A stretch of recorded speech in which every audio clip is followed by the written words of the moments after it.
Sleep Token's fan base are so fucking weird, man. They're the weird, like, and I'm a Sleep Token fan, bro. I'm the biggest Sleep Token fan. If you don't have that drive to constantly get better, constantly put out content, have your own schedule where you wake up early in the morning, get shit done. If you are just like lazy and like, oh, whatever, you cannot do this. You will fall behind. You will not make money. You will lose at this. Like, hate never comes from, what's that saying? Hate never comes from above. So it's kind of like one of these things. Yeah, where haters are below. Yeah. You have found a way to monetize yourself. I'm like, yeah, you're that's right. one way of putting it, you know? Yeah. It is like an unhealthy obsession. And to be honest, I feel like we're part of the YouTube hamster wheel. Like, you know, you can't stop. I feel like we're playing into their game a little bit, but I'm wearing the prog scarf. Yeah, you got a prog scarf. This is the thing. Like, this is the prog scarf. Man, I'm literally one of those guys now. But man, I'm so like out of touch with beers outside of Guinness. I'm like, it's like Guinness. You're the Irish stereotype, dude. Literally, it's like Guinness. So I'm a big meat guy. That's gonna get clipped. But yeah.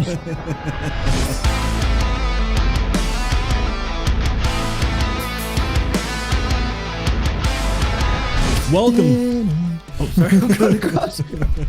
Go for it. Do your thing. Do your thing. Welcome to episode 9 of the METALBIRB Podcast, and I'm joined here by an Irish fellow named Drew Fortune. You might know him. Oh wait, you got something? Oh, dude, you're always drinking Guinness, dude. Bro, I know. I was gonna say this is like not a good look. The Irish guy is always drinking Guinness, but look, it's just. It is what it is. All right, we'll talk. Continue. We got to talk about Guinness, but okay. You might know him as a reaction channel that specializes in progressive metalcore, but he's had a fun journey into the metal realm, and I can't wait to pick his brain apart. So I also just really like his calm, genuine demeanor in his videos. So bro, I am pumped to have you on here. How's everything going on your side of the world? Good, my friend. Thank you very much for having me. This is the third podcast I've actually done in the past like month. I'm not gonna lie, these are like my biggest fear of all time. So it takes me a little bit of like getting into it. I don't know, like the fact that you said you've done 9 episodes already is like, bro, congratulations. That is a lot. That just freaks me the fuck out. Especially being on your end and having to like think of the questions and that kind of thing. It's just like, oh man. Look, man, I'll say like when it comes to actually talking to people, I feel like reaction channels are definitely the easiest ones because like the musicians, they kind of like, they don't really know what to ask me back since they don't know my world too well. But like you and I had Rachel, Hardcore Keem, and Hardcore. We just talk about what we do because we can go on and on about the music and just content creation and the struggles and the things that we've enjoyed.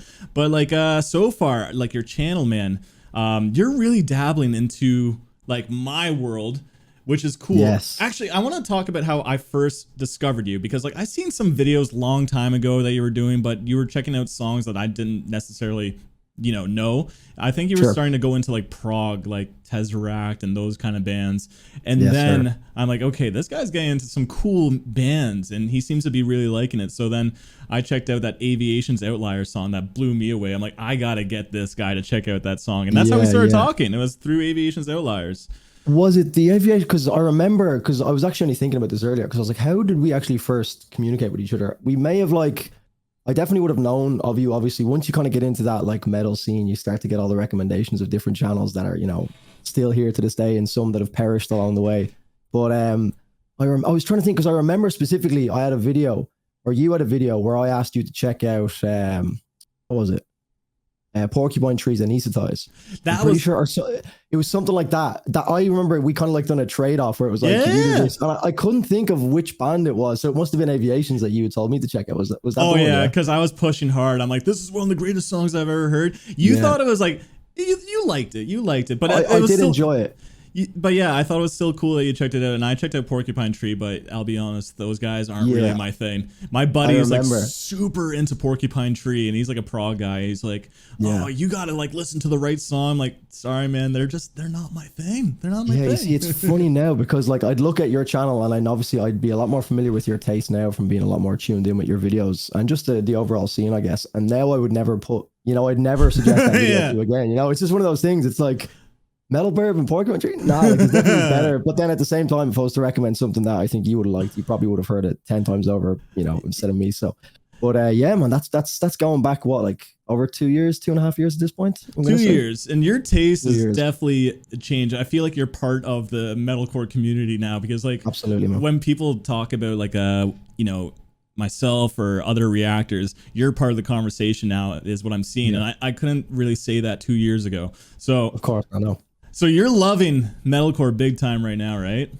Yes, bro. And look, the community as well have welcomed me with open arms. I was already in the metal community to a certain extent, obviously, with a lot of the videos I was doing, but it's been cool to kind of watch the audience go from, I suppose, exclusively prog, which was a lot of the bands. Like I started, like I know you mentioned I watched your Falling in Reverse video earlier on, and you mentioned like the views and that kind of thing that big bands bring in. Like Tool I was definitely a victim of that, like view inflation with Tool, for example. My latest Falling in Reverse video. Yeah, the latest one. Sorry, yeah, the latest one you did today. Like, and obviously you touched on the view inflation, and like I'd say victim. It's kind of like it's almost like I'm a victim of that, but it's also obviously I've still kept a lot of the audience from, like, I still got comments where it's like, bro, I've been following you since your Tool days, and I'm like, you know, it's that weird thing now, because like you mentioned, it's so true to be like, you know, these inflated views can be almost a negative thing as well. At the time, it's like, oh man, these videos are banging. But when you become a little bit more mature in the YouTube space, I think you start to realize that it's definitely better to like get a consistent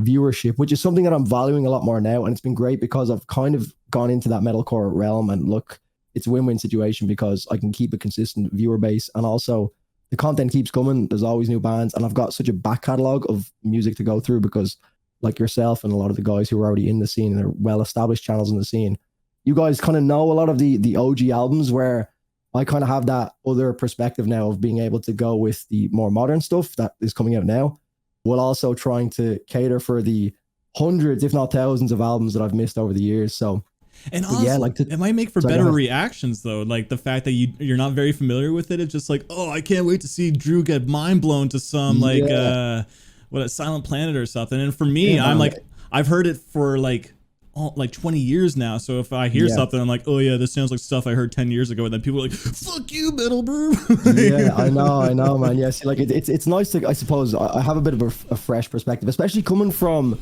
I suppose, like the prog background. It's taken not so much time for me to, because the prog scene would have been like very different to me at the time. I would have liked metal growing up, I guess, but it never would have been something I would have been like massively into. I've spoken a lot on record of, I kind of come from, I'd say, through my teenage years, I did a lot of like, or I listened to a lot of like electronic dance music and that kind of thing. So that's why I recently commented on your video as well about the North Lane with the Abomination and that kind of techno background, you know, with that blend of music. So it was interesting for me to like go from that prog sounds that would have kind of made my channel popular within the metal community, I guess, or at least introduced me to the metal community, to now slowly go into metalcore and realize, holy shit, this is actually something I'm a lot more, like this is actually more my taste than prog. But it's just weird because you'd almost see prog as like this. Now that I look at it, prog seems a little bit more, I would say like a more of a mature taste to have. People like in the, you know, I don't know if that's a controversial thing to say. It's snobby. Yeah, exactly. I'm a prog metal guy. I'm wearing the prog scarf. Yeah, you got a prog scarf. This is the thing, bro. This is the prog scarf, man. I'm literally one of those guys now. But like, this is unironic as well. I've just become this person by accident. You know what I mean? But I'm the homeless dude. You're the golden retriever. Yeah. I don't know what it is, but I agree with that comment. You know what I mean? I completely agree with it. I find I have too many hot takes for that, but whatever. Yeah, maybe it's but no, I'm even polite. like what you were saying. Yeah, I mean, it's probably not. I don't know what it is. I can't even like. That comment just made sense. It was like, yeah.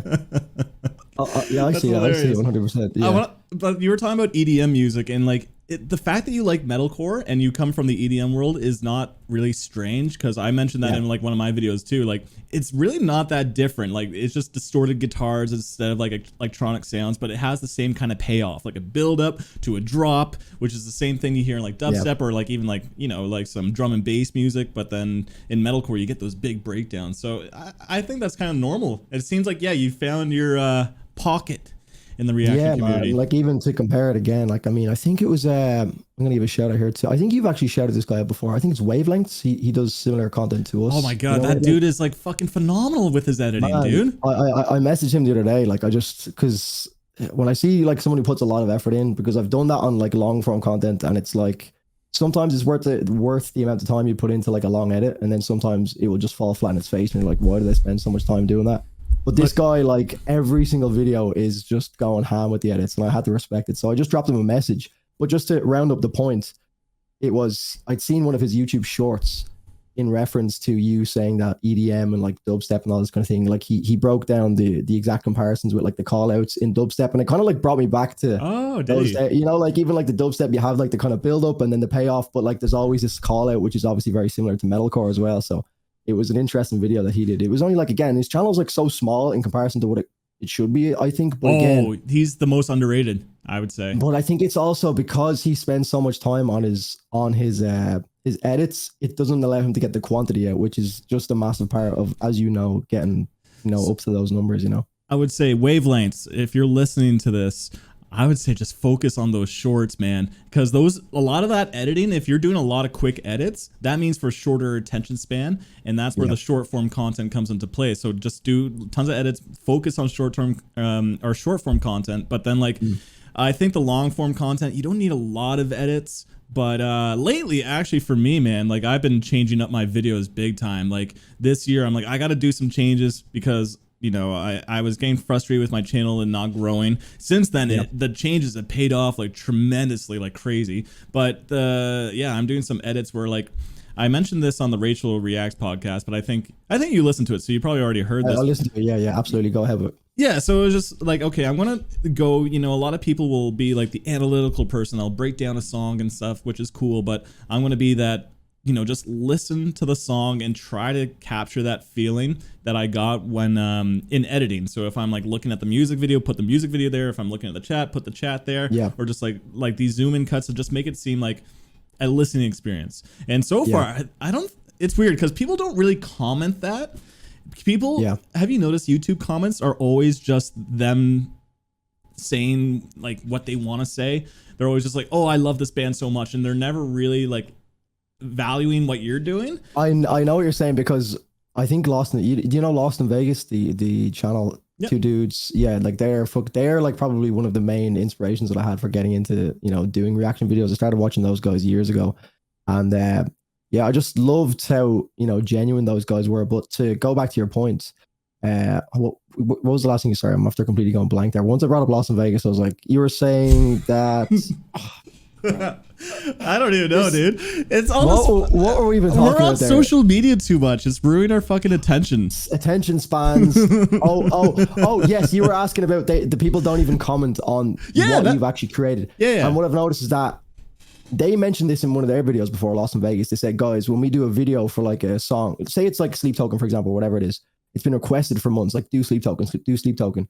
And then once the video drops, no one actually comments on what they've just said on the video. It's just instantly on to the next thing. And it's just a testament to how like quick this world is moving with like content creation. Like it's just, you don't even have time. Like that's why it's kind of like, it's almost detrimental to your channel to actually spend so much time editing and doing all the crazy edits. I know to a certain extent, you can definitely, you know, make the video a lot more engaging. But I think a lot of the, you know, the extra mile stuff is, to a certain extent, especially in our line of work or, you know, the content that we create, it can be like very detrimental in terms of, you know, quantity over quality. Because as you know, trying to get on something while it's hot, not just in our field, in anything on YouTube related, you know, it's only hot for a certain amount of time.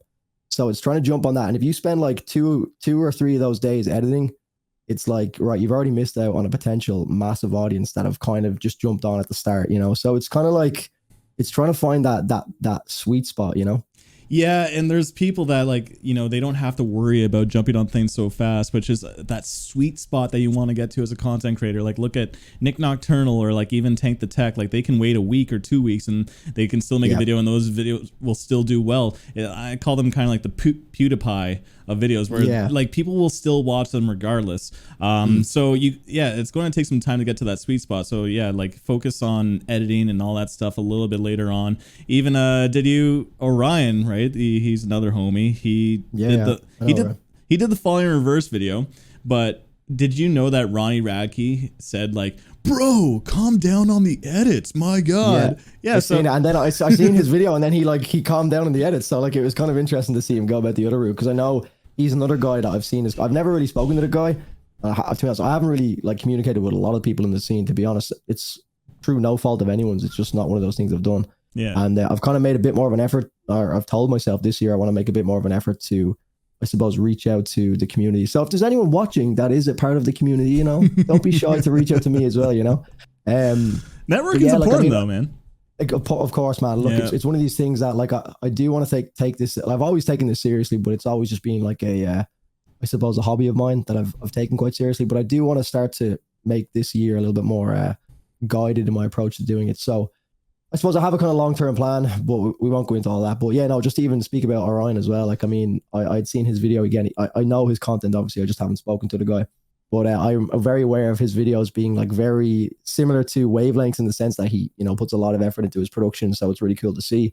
But then I did see his video, you know, with Ronnie Radke, and then he toned it down. So I wish he didn't tone it down. Things, I was saying he didn't. Oh, I wish he went the opposite, just over edited right, like just crazy. Yeah, just piss him off. Yeah, just pissed him off even more. Yeah, like those kind of things work as well, because I know now with Falling in Reverse blowing up so much, it's kind of like, because I know Ronnie, I think he reacted to 2 of my videos before, but now I'm just kind of like, this is literally, it's so big now that like it's probably just a case of him going on to Twitch and putting his, you know, his like one of those hats where you just put your hand in and close your eyes, you know, it's just picking it right. Dude, like there's so many people doing it now. It's just like, he's never going to see my video. I think he's on tour right now, like a shit ton of views. So like, you know, I'm guessing he'll get to one of them. But yeah, it was just kind of like, it's funny now to look back on when he was doing those videos. It was kind of like one of those things you took for granted. It was like, oh, Ronnie Radke will probably see my video. But now it's like, yeah, come on. Like it's what, 5 million views in a week. It's crazy, you know? Did you like the song?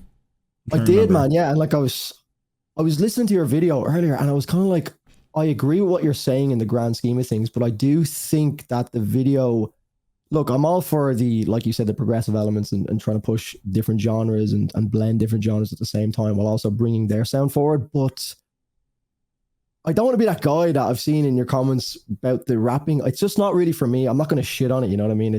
I did like the song. And again, like the production of the video and everything is absolutely amazing. It's the best music video I've seen. Not just in the scene, but across the board. I don't think I've actually seen a music video that's better done than that. The only like thing, I like all of the elements that they've thrown in, like with the rap and stuff. The rap isn't necessarily for me, but I do like how they've blended it all together. I think the breakdown in particular was very reminiscent of, is it Voices in My Head? Was that the... I think so. And I do agree. After hearing it, I'm like, oh yeah, it is kind of similar.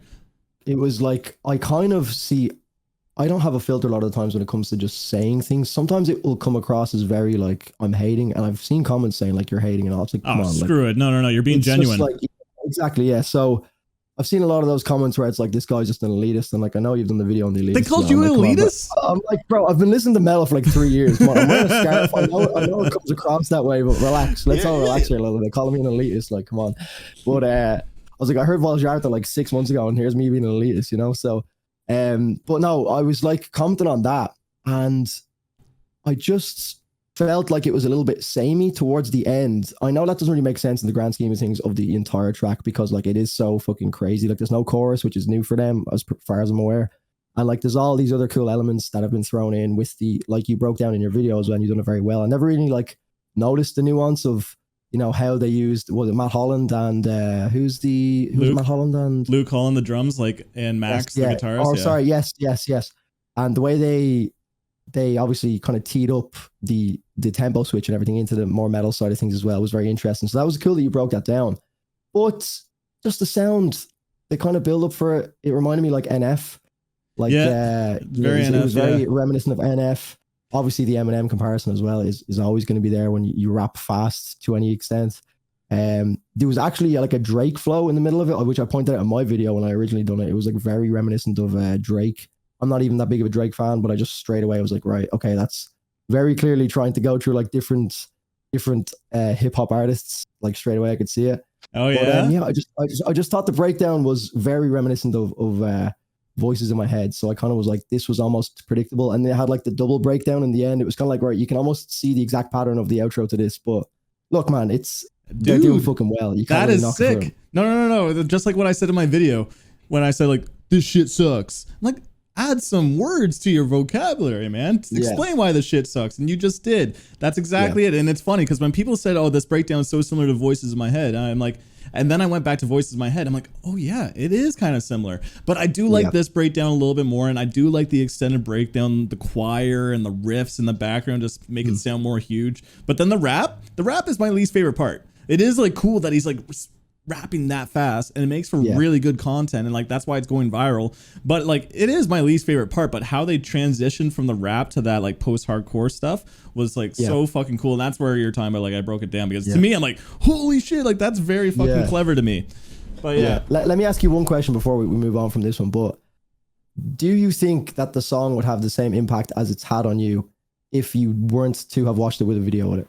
If that video didn't exist, how do you do you think you'd have massively different opinions on the song? Yeah, massively. Yeah, of course. 110%. That video is insane. And that's what I tried saying in the video too. Like I'm like a reaction channel. Like you're the consumer. So you probably heard this on Spotify and you're like, this is cheesy, right? But as a reaction channel where like I'm looking at the video, I'm hearing all these things, and seeing that video was just like so over the top that it's fun. It's literally fun to react to. If we didn't get that music video, oh man, the song could be 7.5 or something.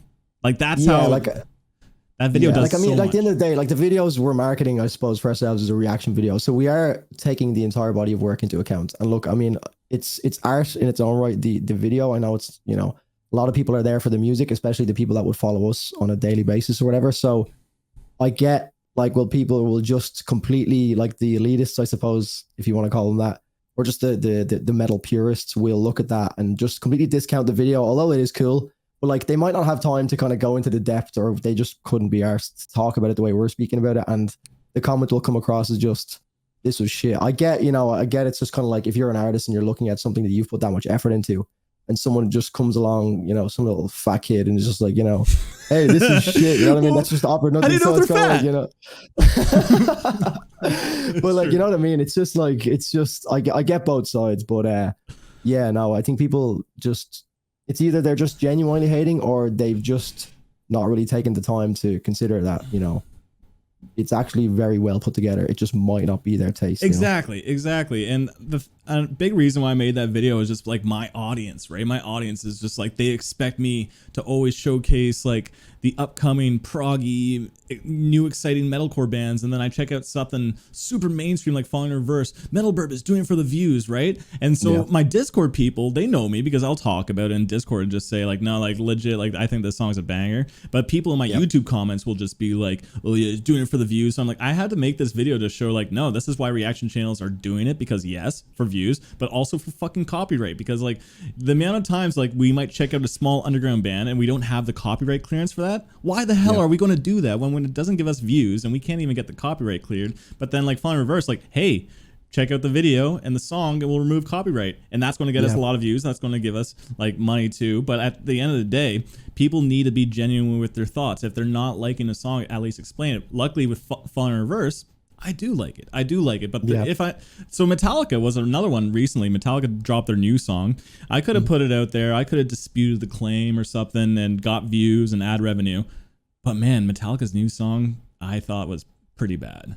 Honestly, I haven't heard it. I was going to get to it, but I'm just at that point now. See, a lot of the content that I'm doing recently is just long form content, which is kind of funny because the thought of doing a podcast freaks me out so much, which is just like the ultimate long form content. It's just like, I just overthink things so much. But anyway, so like the fact that I do the long form content now, I missed the ball on like the early release of Metallica. I think if I had been like ready to record on that day, I probably would have done it, just because like Metallica, and they also were one of the first bands I kind of checked out or went back on this channel, which is kind of funny. Yeah. But I think I'll just probably wait until the full album. They're bringing out a full album, aren't they? That's the plan, I'm guessing. Yeah.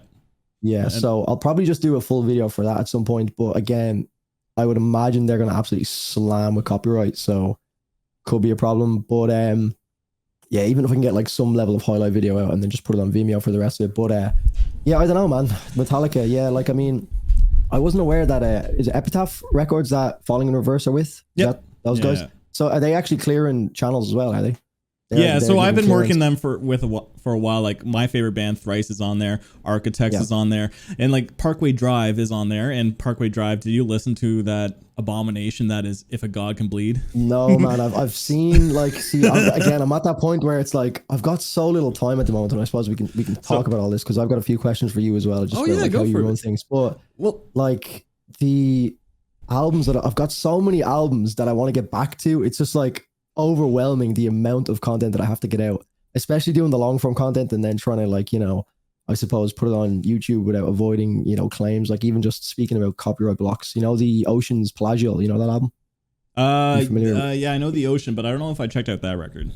Yeah, well, basically, I did that album. It was one of my Patreon picks for. I basically run a core poll, so like deathcore, metalcore, anything core related, and then I also run a prog poll just to kind of keep two different audiences engaged. Because that's, again, like we were speaking about, I've got like two core audiences. Pardon the pun. I've got like the prog audience that have watched me since back in the Tool days, Porcupine Tree days, all that kind of thing, and then I've also got the newer audience that I've brought in through all of the core reactions. So I like to keep two different polls running on Patreon, and then people can decide which albums they want to listen to. Yeah. And that Ocean album has been like in the prog poll for so many months, but it's always been like in the top like 3 or 4, like in terms of, you know, winning. And then it finally won. I uploaded it. People were so hyped for it. And I just got a message earlier on. I was like, yo, did you take down the Ocean video? Like, I was like, fuck off. So yeah, they blocked that one as well. So oh my God. No, it was only like up on Patreon just as a kind of like an unlisted video just for the time being until I can get like a video out for it on YouTube, like a highlight video or something like that.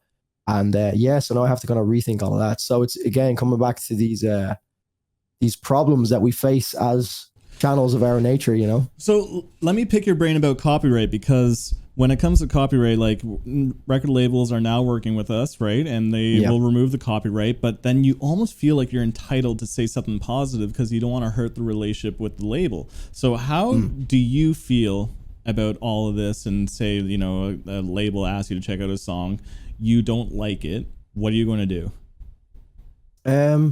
You see, it's not really something, this is all kind of like new to me. I feel like this is, again, just me being a little bit distant from the rest of the community. Again, through no fault of anyone. I'm just kind of in my own little world to a certain extent. But I think you're the more upcoming one, but you already have a good viewer count. But I mean, in terms of a community, like sure, that's why I'm like, damn, he's really getting into the metalcore side of things lately. Yeah, right? Yeah. And again, it's like, like a lot of the guys who've established names in this community from a metalcore standpoint are yourself, hardcore, like Orion, like a lot of the guys that would have been listening to these bands for years. So I suppose I offer that different dimension that I can go back on albums that you guys would have been listening to for the last few years. So that kind of adds a bit of like, you know, cool elements that I can go back, and it's like this nostalgia trip. Like I did a lot of the Architects albums recently and people were loving those, you know, because it's all new to me. Oh, I love that reaction, by the way. Yeah. I've gone from like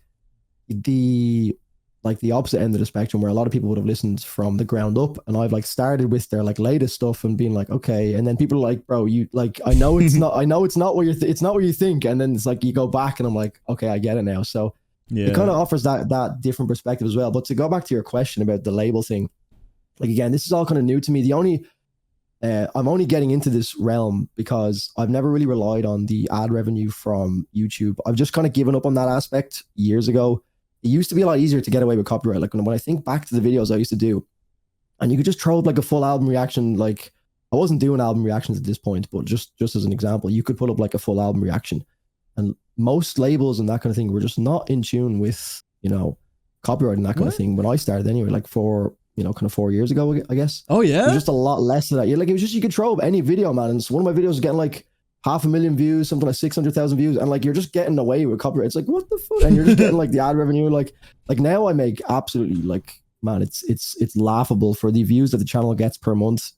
Ratioed off with the ad revenue. You'll probably know, but I'd imagine yours is a little bit better if you're working with the labels. But just to Sharptone, actually, I was speaking to Sharptone after you actually give me it was Jessica. You told me to speak to Jessica from Sharptone. Yeah. So that was a whole fuck up with I can curse on this. Yeah. Oh yeah, fuck yeah. Yeah. I know. I don't know why I asked that. Like I just felt like I had to say it because I know other people are cursing it, but I was like, I have to do the PR stunt of saying, you know, can I curse on this? Oh no, you're fucking good, man. Yeah, I'm good. But yeah, so I mean, I spoke to Sharptone after my video that I did for the top 50 tracks of 2022, or the top 50 tracks that I'd heard in 2022. And the video was up for like whatever, I don't know, a week or so, 2 weeks, maybe even 3. I'm not entirely sure, but I just like, you know, you get that dreaded email where you can see like the, your video has been blocked, and it's like, oh man. And then you have to go and find out where it was blocked, why it was blocked. And I see that it was like Currents, because I had like 2 or 3 Currents tracks in it, and they were just like, they pulled my video down. So I was like, what the fuck? I've had other Currents videos. So and then I went online. It was already up, and it got taken down later. So it was already up for like 3 weeks. It had like 8,500 3 views, or weeks, 8,000 views. holy. Yeah, like it was up for. That's why I was so confused, because like, and it was also like a 10-second or 15-second clip from the Death We Seek. That was, and I was like, I've done a reaction to this, and it was up all this time, and I'm pretty sure the video remained on YouTube, like the actual reaction itself. But then I noticed that all of my current videos got taken down at the same time. Like I had that Vengeance video, I had the Death We Seek, I had the top 50 tracks with a few current tracks in it, and I was like, hold on. So I started Googling, or I looked up everyone else's videos. And I seen you had videos that were there. I seen all the other channels, and I was like, am I being blacklisted by Sharpton Records for some reason? So, you know, I contacted you, and I was like, hold on a minute, like what's going on here? And you gave me the contact for Jessica, which actually ended up getting me back online, which I appreciate. Thank you very much. But Jessica was very, very helpful, to be fair. And, you know, she was trying to figure out what was going on, blah, blah, blah. We eventually got it. I won't bore with the details, but eventually, like after, you know, and it was kind of annoying because it was in that like sweet spot where it was starting to kind of like pick up views again. And it was starting, because those videos are kind of like relevant for the first month of the new year, because obviously it's a roundup of 2022. So it's still going to pick up views, even though you've released it like after a month or so.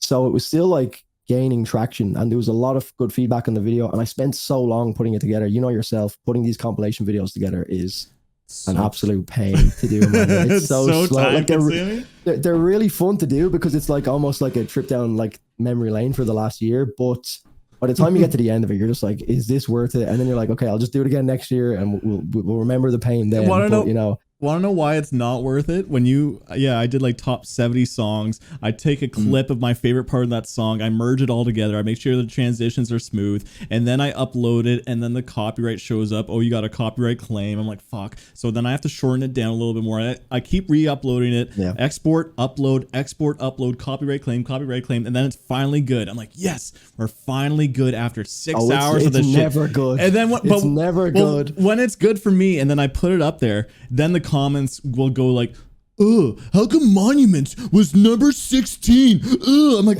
bro, shut the fuck up. Just enjoy that. Shout out Monuments, though. Shout out Monuments. Let's go. Yeah.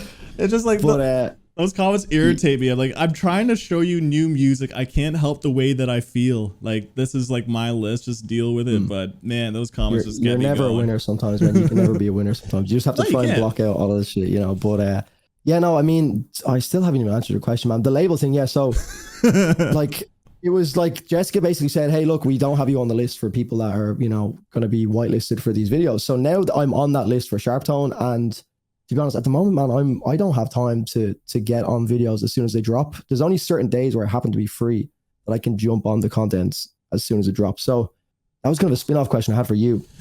You don't have to go into like much personal detail or anything, but go for it. Is this your full-time job? Is this what you do for a living now? Yeah, it's content weird. creation, or are you? It's weird. It's your full-time job, okay? Because this is like the headspace I'm in at the moment, where financially I'm not at a level where I can support myself solely from this. To just say, I mean, I could probably do it, but I'd have to live off like beans for the rest of my life, kind of thing. But I'd rather get like I'm working full-time at the moment, and if I was working from home, or if I had a hybrid element in my 9 to 5, I would probably be a lot less stressed out. But I'm fully on site in the current job that I'm doing, so I've got this like dilemma, and I was wondering, because I was kind of like, it's nice to know, I suppose, where other channels are at, to like be okay, well, is this person able to do it full time? So I know you have the Patreon and everything.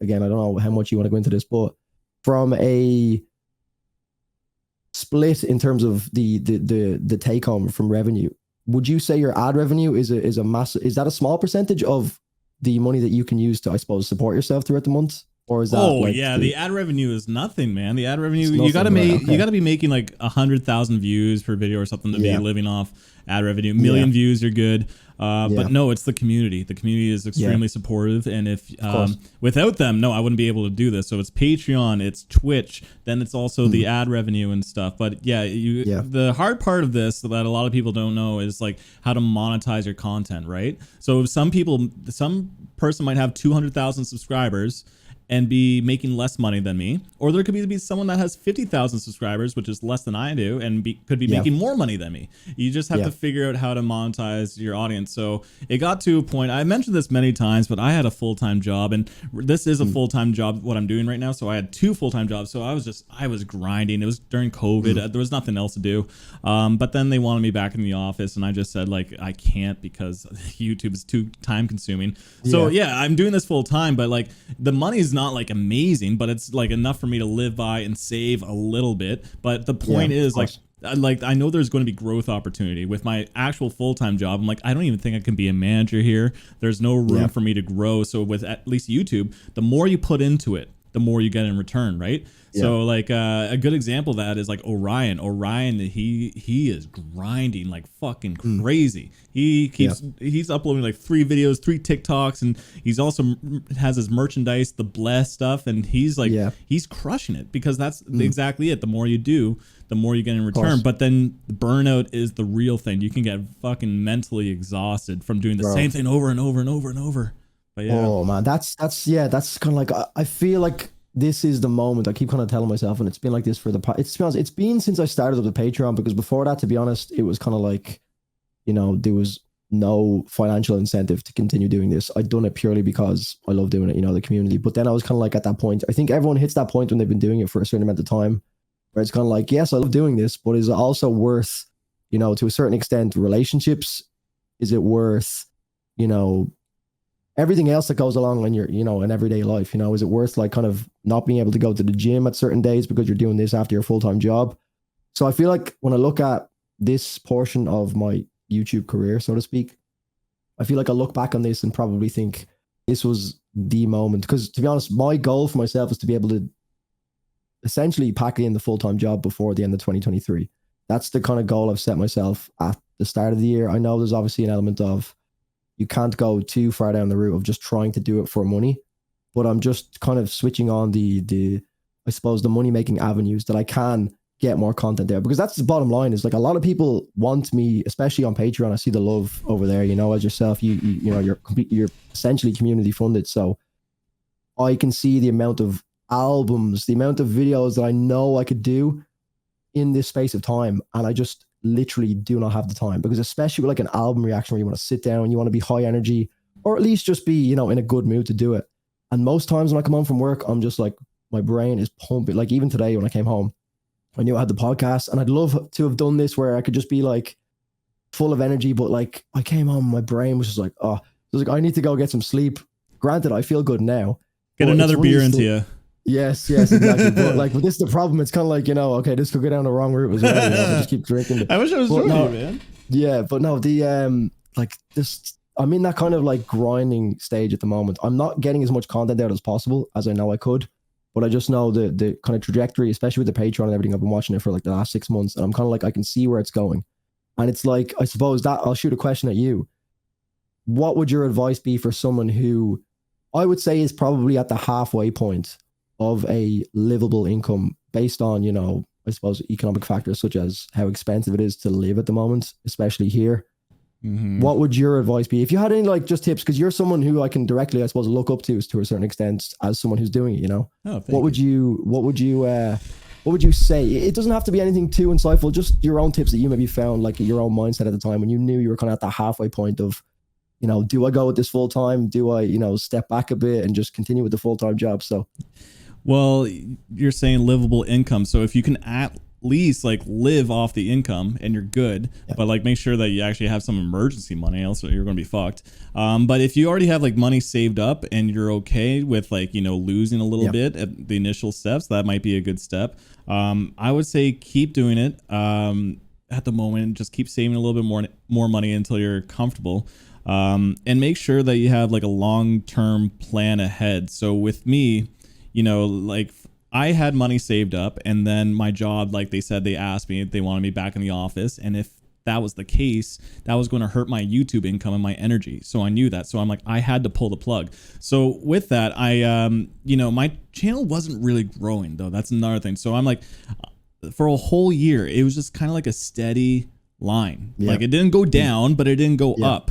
So then, you know, I wasn't making a lot of money or anything, but I love doing this. And, but then I realized this year, I'm like, I don't know. I'm like, I got to make some fucking changes. So I mentioned this on the Rachel Reacts podcast where like I changed the branding of my thumbnails. I changed, I took down all the METALBIRB videos, which was a big step. And I think that helped my confidence, and it's already coming through in the videos. And ever since, like, I'm really going at it a lot more, and it's been paying off, which also is helping, with more money too. So I'm on a trajectory at the moment of, making a little bit more because I've made those changes. So with you, I think like, when you're comfortable and have enough money saved up, and then you have a plan where this is going to be growth, right? Not instead of just like pulling the plug and like keep doing the same thing that you're doing, have a plan ahead. Like I'm going to do this album reaction, like 2 album reactions every week for Patreon. Go live stream. Live streaming is a big source of income too. Maybe even do merchandise. Learn how to sell merchandise. Like have like a plan ahead before you multiple just pull a plug. Of income, I guess. Absolutely. You gotta do it. It's many different revenue sources. That's the thing. People just like, so how are you making money on YouTube? Like, how much money are you making on YouTube? Like, the ad revenue is garbage. Like, that's the thing. Unless you're a fucking getting 100,000 views or more, then it's good. But yeah, so it's the different revenue sources. Go on other platforms, like even Instagram right now. You can have the Reels. Or not the Reels, but you have like that subscriber Instagram where you can become like a. Oh yeah, even Twitter. I don't. You can make Twitter. I don't use Twitter, to be honest, but I find that platform too toxic. It is toxic. It is toxic. Yeah. So like I think I do need to get it. Like I don't even have I had a TikTok because I was streaming for ages, but I was kind of like doing the whole gaming thing because I'm kind of a gamer at heart. Well, at least I was. Oh shit, I didn't know that. I'm kind of over the game because I say gamer. I was a big Call of Duty fanboy. But I've just fallen out of love with that whole franchise over the last while. I want to get Modern Warfare 2 so bad, man. Yeah, man. Like it was just like even just the new Call of Duty. Just the last few years have just rubbed me the wrong way. I was doing the whole Warzone thing. I was streaming on Warzone, and like I had a good community on Twitch. But I just found it was over COVID, and I was in a different job than I am at the moment, and I was working full time from home. So I just felt like that whole work-life balance was completely gone. I know there wasn't a lot of things to do during the whole pandemic and that kind of thing where you could actually go and, go somewhere to break up the day. So I was finding myself like working from my computer from home, and then I'd use my computer that I was working on to stream from. It was like a gaming PC that I used for my work as well. So I wouldn't even leave my chair for the entirety of the day. I'd go on Twitch after that and I'd stream for like 5-6 hours. I just kind of developed a very like almost toxic relationship with like live streaming because it was almost like I was doing it just to pass time. And then I wanted to get on and just game, but everyone from like the YouTube community would come over, which was great. But the idea of what I wanted to have the Twitch stream would almost be like a different entity to YouTube, as in I wanted to just be a gamer, so to speak. But it comes with the territory. If I'm going to promote the Twitch on my YouTube, you're going to have people who just want to see me do reactions. So like the comment, like the live stream, or the chat would always just be like, check out this. And like, you don't want to be constantly telling your chat to say like, you don't want to constantly be going against the chat. But I found myself in this dilemma. It was almost like a toxic thing where it was like, look guys, I would love to do all of these, but right now I just want to chill. I'll happily interact with the chat, no problem. But like the whole request thing, and I'd try and like dedicate certain times to requests. But I just think it all came down to just a timing thing. I think if I was to, like you said, like be able to dedicate, if I was going to go with this full time, say Monday you do like 2 album reactions, and then like Wednesday's your streaming day, and a little bit more structure, that would probably be a lot easier. But I just felt like when I got too muddled up with like just work, stream, get a video out, upload that, record the next video, and like it was just a never ending sitting at this desk all day, and that got very toxic very quickly. One thing you need to do too is have a brand identity. Before I talk about that, I just want to make sure I get 2 thoughts out because I'm terrible at multitasking. But JT from Era, right, the vocalist of Era, he would live stream video games, and then his audience will be like asking him about music and stuff, and he's like, I don't want to talk about music, I just want to play video games, and you guys just watch me play video games. But they don't care. So this goes hand in hand with having a brand identity. So if you do this full time, you got to live and breathe what you're doing. So for me, Yeah. it's just metal music. My Twitter, right? I don't talk about things outside of metal music, really.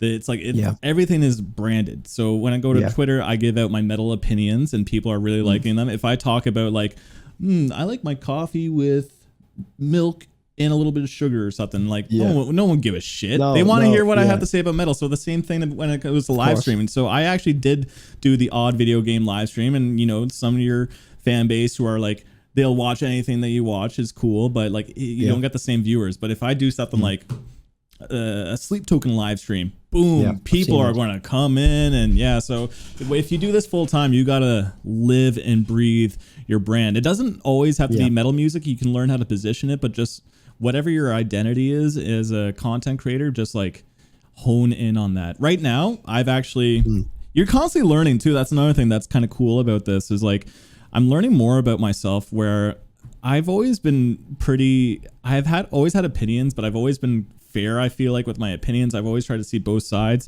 And I've just kind of been making reaction videos, but I think Twitter has been a cool thing for me because Twitter is toxic, but I've been making the odd opinion because people want to know my metal opinions, and they're taking off. They're getting tons of retweets, and now I seen you're on Was it Loudwire? Loudwire shared. Loudwire shared one of my tweets, so that's what I'm trying to say. So. But those tweets gave me ideas to make more opinionated videos, like the Falling in Reverse video, right? That I put out today. So now I'm thinking like, I'm kind of that, like I'm trying to be, and who I actually am is that level-headed, like opinionated person that tries to be like transparent, and be transparent with people, whether it's like metal elitism or other things, and like people are really loving it. So I'm constantly learning more about myself, and like we can look at someone like Nick Nocturnal, who was a guitar cover channel. He was just the guitarist of YouTube. He had to change himself and become a more like he started doing reactions and started talking about music a little bit more, and now then his videos started to get over the top, and he started getting a little bit like, people call him cringe and stuff, and he talks about how he can be too, but like it's so over the top. I like how Nick plays into it. Sorry to cut across you, but like Nick is very good at like, he may not come across, but I think Nick's very like business savvy to a certain extent. I know it's maybe like so business savvy. He's like very masked, smart. It's masked as this like kind of, you know, almost dozy guy that's like, you know, but like he knows what he's doing, you know what I mean? And he plays into it, and it's really good, you know. He's so fucking smart. No, he's fucking talented as well, man. I was actually watching his video today of the I think it was, what was that Linkin Park song? He done the if this Linkin Park song was created in 2023. I can't remember what song it was. I forget. One Step Closer. I saw the thumbnail, I think it was One Step Closer. But yeah, I watched that, man. Just even like you kind of forget, and I always see these comments on his videos. It's kind of like sometimes I forget this guy's actually a talented musician, you know, because he plays into like the meme so much. That's his identity, right? And that's who he's like kind of honed in on. So that's what I'm saying. If you're going to do this full time, like you kind of like learn more about yourself, right? So like what I'm saying right now is like I'm kind of learning. I'm that kind of opinionated golden retriever, I guess. Yeah. It's nice when someone comes up with the brand as well. You didn't even think of that, you know. It's just like, well, like that work, you know, that works. So. Even Burb, like I my name is METALBIRB, like right online, but people just shortened it down for Burb, and it's stuck. Now people call me Burb. I never called myself Burb. It's just weird how like people do say things. And I mentioned this is kind of off topic, but with Rachel Reacts, I was saying how whatever you say online or your videos doesn't even really matter in terms of like vocabulary or whatever, because things just stick.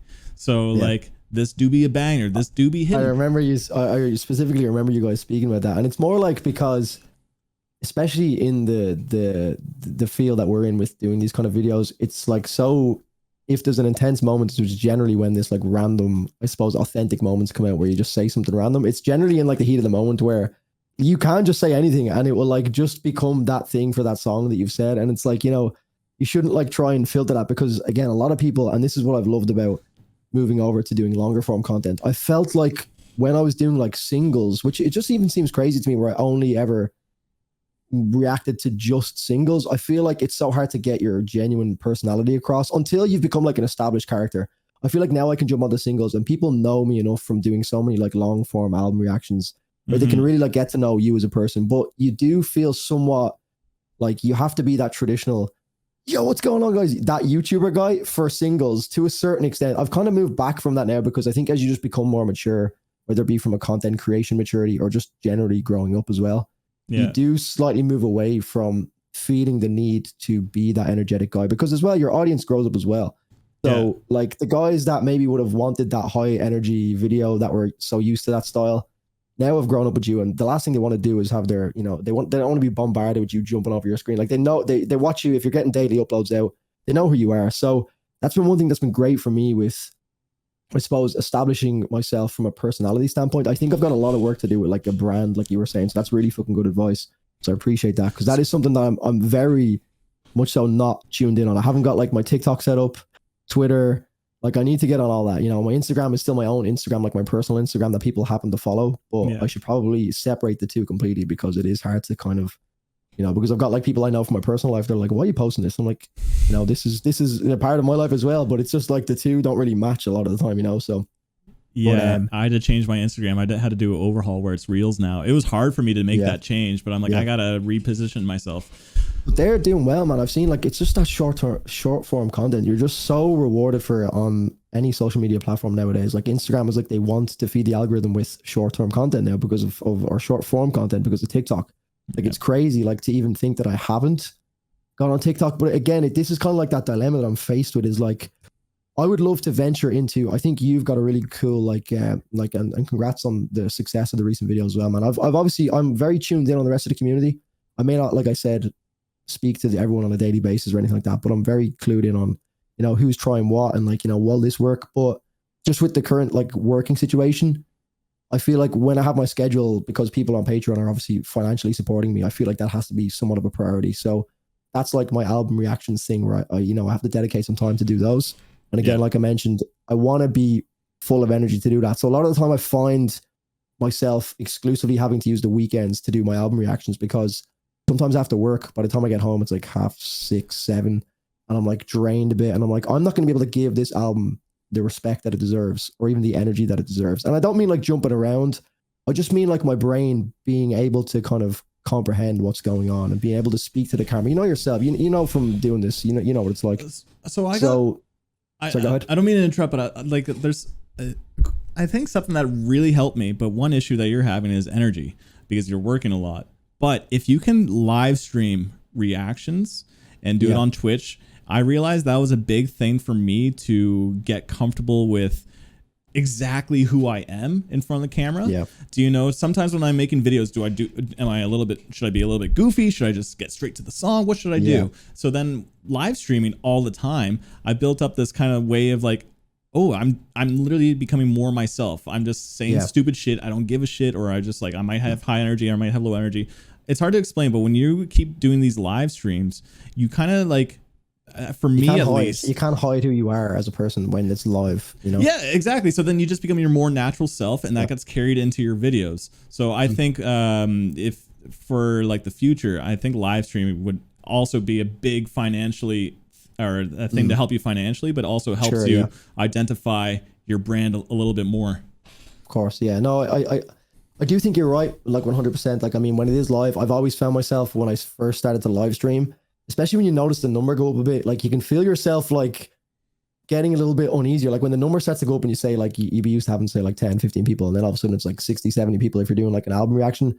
My channel would have been the same. I know obviously yours is kind of, you've mentioned doing the sleep token videos and all. I've seen the numbers. I'm not really a big Twitch guy anymore in terms of like consuming Twitch content, but I know from my own time doing it, like you'd have like your kind of core audience that are just there all the time. Like they're like, the bread and butter of the Twitch community. No matter what I was doing, if I was playing Warzone, if I was playing Fall Guys, if I was just doing something random or just talking or doing an album reaction, they're there. But when it comes to things like album reactions, I remember I did Gojira's Fortitude album. I think it was Fortitude when they brought that out. And like, I mean, the Twitch chat was blowing up. And it's like, again, it's kind of like that inflated number that we spoke about again from a Twitch perspective. It's like you may like build a few followers and like new subscribers and that kind of thing, but you get like, oh, I'm now getting like 70 or 80 viewers. It's like, this is it. And then you go back to the next stream and you're like, you're like, it's back to like 15, 20, but it's just over time, even if you get like 1 or 2 more people from that 80 people, the next time you stream, it's like 15 to 7, 15, like it's like 20 to 25. It's just building it slowly and slowly. But yeah, man, I think like the long form content has been a great way to just like accept that I'm not going to be full high energy for an hour and a half if it's an hour and a half video, and I can just be myself. I've found that's been good. Again, to a certain extent, you're always still like, maybe like you always have, in the back of your head, you have that option to cut something out if you're not too happy with it. So you can't be your 100% authentic self, I think, because you're always kind of knowing that you have a bit of a scapegoat if you do happen to slip the tongue or say something that you probably didn't want, or something that you might even just find cringe that no one else would find cringe. But you're always going to be your biggest critic. So exactly. Yeah, so even on live streams, I just that's what I'm realizing. I say stupid shit, but you kind of just own in on it, like stuff that I would be like, oh, that's critical, I'd take that out in the video. But if it's a live stream, right, you can't take it out, and that's what makes it more genuine. So then then you see the feedback from your audience, and they might laugh, and you're like, oh, they actually laughed or something. And then you're like, oh, and then you just kind of like build up you get in a weird way comfortable. Like you're already comfortable in front of the camera, but there's like that extra step, which is what I'm realizing, where someone like Nick Nocturnal is that, right? Yeah. And it's kind of like two birds, one stone as well when you're doing the live streams, because you can get your live stream done when people love live streams and being able to interact with you live. You get a lot more content done because you can just do like single after single after single. You can monetize it as well, because I know you can like have a donation set up where you can, if you want to you need to donate X amount or whatever, just to make it fair so that everyone gets a chance. And then also you get your YouTube content. So it's all like you said, it's probably the most efficient way to run things. But again, it's just, I don't know, I still have this like kind of negative like connotation with Twitch in my head, where it's like, sometimes I want to come back home from work, like, because I just associate it with being in work all day and then going on Twitch, and all I want to do is chill out with my friends and just like live stream gaming. But then you have like people like almost wanting you to like, I'll say work in inverted commas of doing reactions. And then, but I think that's, if I was to free up myself for a bit more time, whether it be just going to a more hybrid role or just less time working in a 9 to 5, I could maybe build a more healthy relationship with Twitch again. I think so. I'm in that kind of, I think a very pivotal stage of just kind of navigating through the social media world and content creation, because it's obviously a big step to go from security to jumping into something that is, in all honesty, not very secure, unless you're really at it. But look, I know myself, I've been able to kind of grind through the days where I've been extremely exhausted and I've still got it done. So I know I definitely have that kind of like drive in me to go and do it, but it's just trying to like pull the trigger, I guess, or at least feel like I'm ready to go, but it's just trying to get it, That's the one thing that people don't realize about YouTube or something. They say like it's like not a real job. It's like you need that drive. If you don't have that drive to constantly get better, constantly put out content, have your own schedule where you wake up early in the morning, get shit done. If you are just like lazy and like, oh, whatever, you cannot do this. You will fall behind. You will not make money. You will lose at this. But if you have that ambition and that drive in you, then why not? Like for me, I just want to keep getting better. Like how come this video is not performing too well? Maybe I should change up my thumbnail here or there. You're always constantly learning and evolving. And also, this is like the one gig where I've learned the most about myself. When I was doing marketing for other companies, like, I was building up a skill set on like what to do on Photoshop and how to improve other people's social media. But when you're making videos about yourself and it's you kind of see, like, at the very beginning, you hear yourself on camera like, oh, I hate the way I sound. Like that was me. But then you just get used to it. But then you see like your little things about yourself and you get to learn. It's funny because like, when people ask you like, if you could explain who you are, I'm trying to think, like, if you can like sum up yourself in like 3 words or something, like, back in the day, like an interview or a job interview, I'm like, I have no idea who I am. Like, I don't know, like maybe I'm like this, but now like doing this, I'm like, I have a pretty fucking good idea of the kind of person that I am. And even my buddy has like asked me, he's like, he already told me, he's like, I can't believe like you have found a way to monetize yourself. I'm like, you're That's right. one way of putting it, You become so lost in it, like, I mean, I know you were kind of, I'm guessing you've been doing it for the last like what, 5-6 years at this point? No, I think you've been in it longer than I have. I'm 4 years. I started my channel. See, my channel started as like a vlog channel where I don't know what it was. And it's weird. I look back at it now and I can never even pinpoint why I started making videos, but it's one of these things now I can't ever, this is one thing that gives me confidence of going, if I was to when I go full time with this, because I know it's inevitable. My mind's been eating at me for so long to just kind of like, pull the trigger at doing it. So I know it will become it will become my job at some point. It's just the question of when, whether it be sooner rather than later. But when I look back on why I started, I can't even put my finger on why I started content creation. I've obviously fallen into this genre, we'll call it, on YouTube, which I fucking love. But it was always like, I just had I think I just watched so many content creators, and I always like aspired to be like some of them, or even just like to give it a go. I respected the kind of the ability to just not give a fuck about what anyone thought. You know, people who I'd watch that were my age that were doing like, say, any sort, it wouldn't even matter the industry that they were in. It was just, I'd see someone who's my age and I'd be like, you know what, they're not necessarily like, you know, they weren't born with any special talent that I don't have. You know, they're just people that have obviously found something that they love, and they've stuck with it, and now they're doing well. So when I think back to that mindset that I had when I started, like I think it's 6.5 years ago at this point, when I first started putting videos out, when I look back on that, I'm like, that whole mindset hasn't changed. So I'm kind of like, I don't see myself ever, you know, diverting from that mindset. So that gives me confidence going forward that I'm not going to like quit my job and then find myself like 6 months down the line being like, did I make the right decision here? Because like YouTube is like I don't know if you're probably the same. I'd imagine you are, considering it's literally your full-time job, but it doesn't ever stop.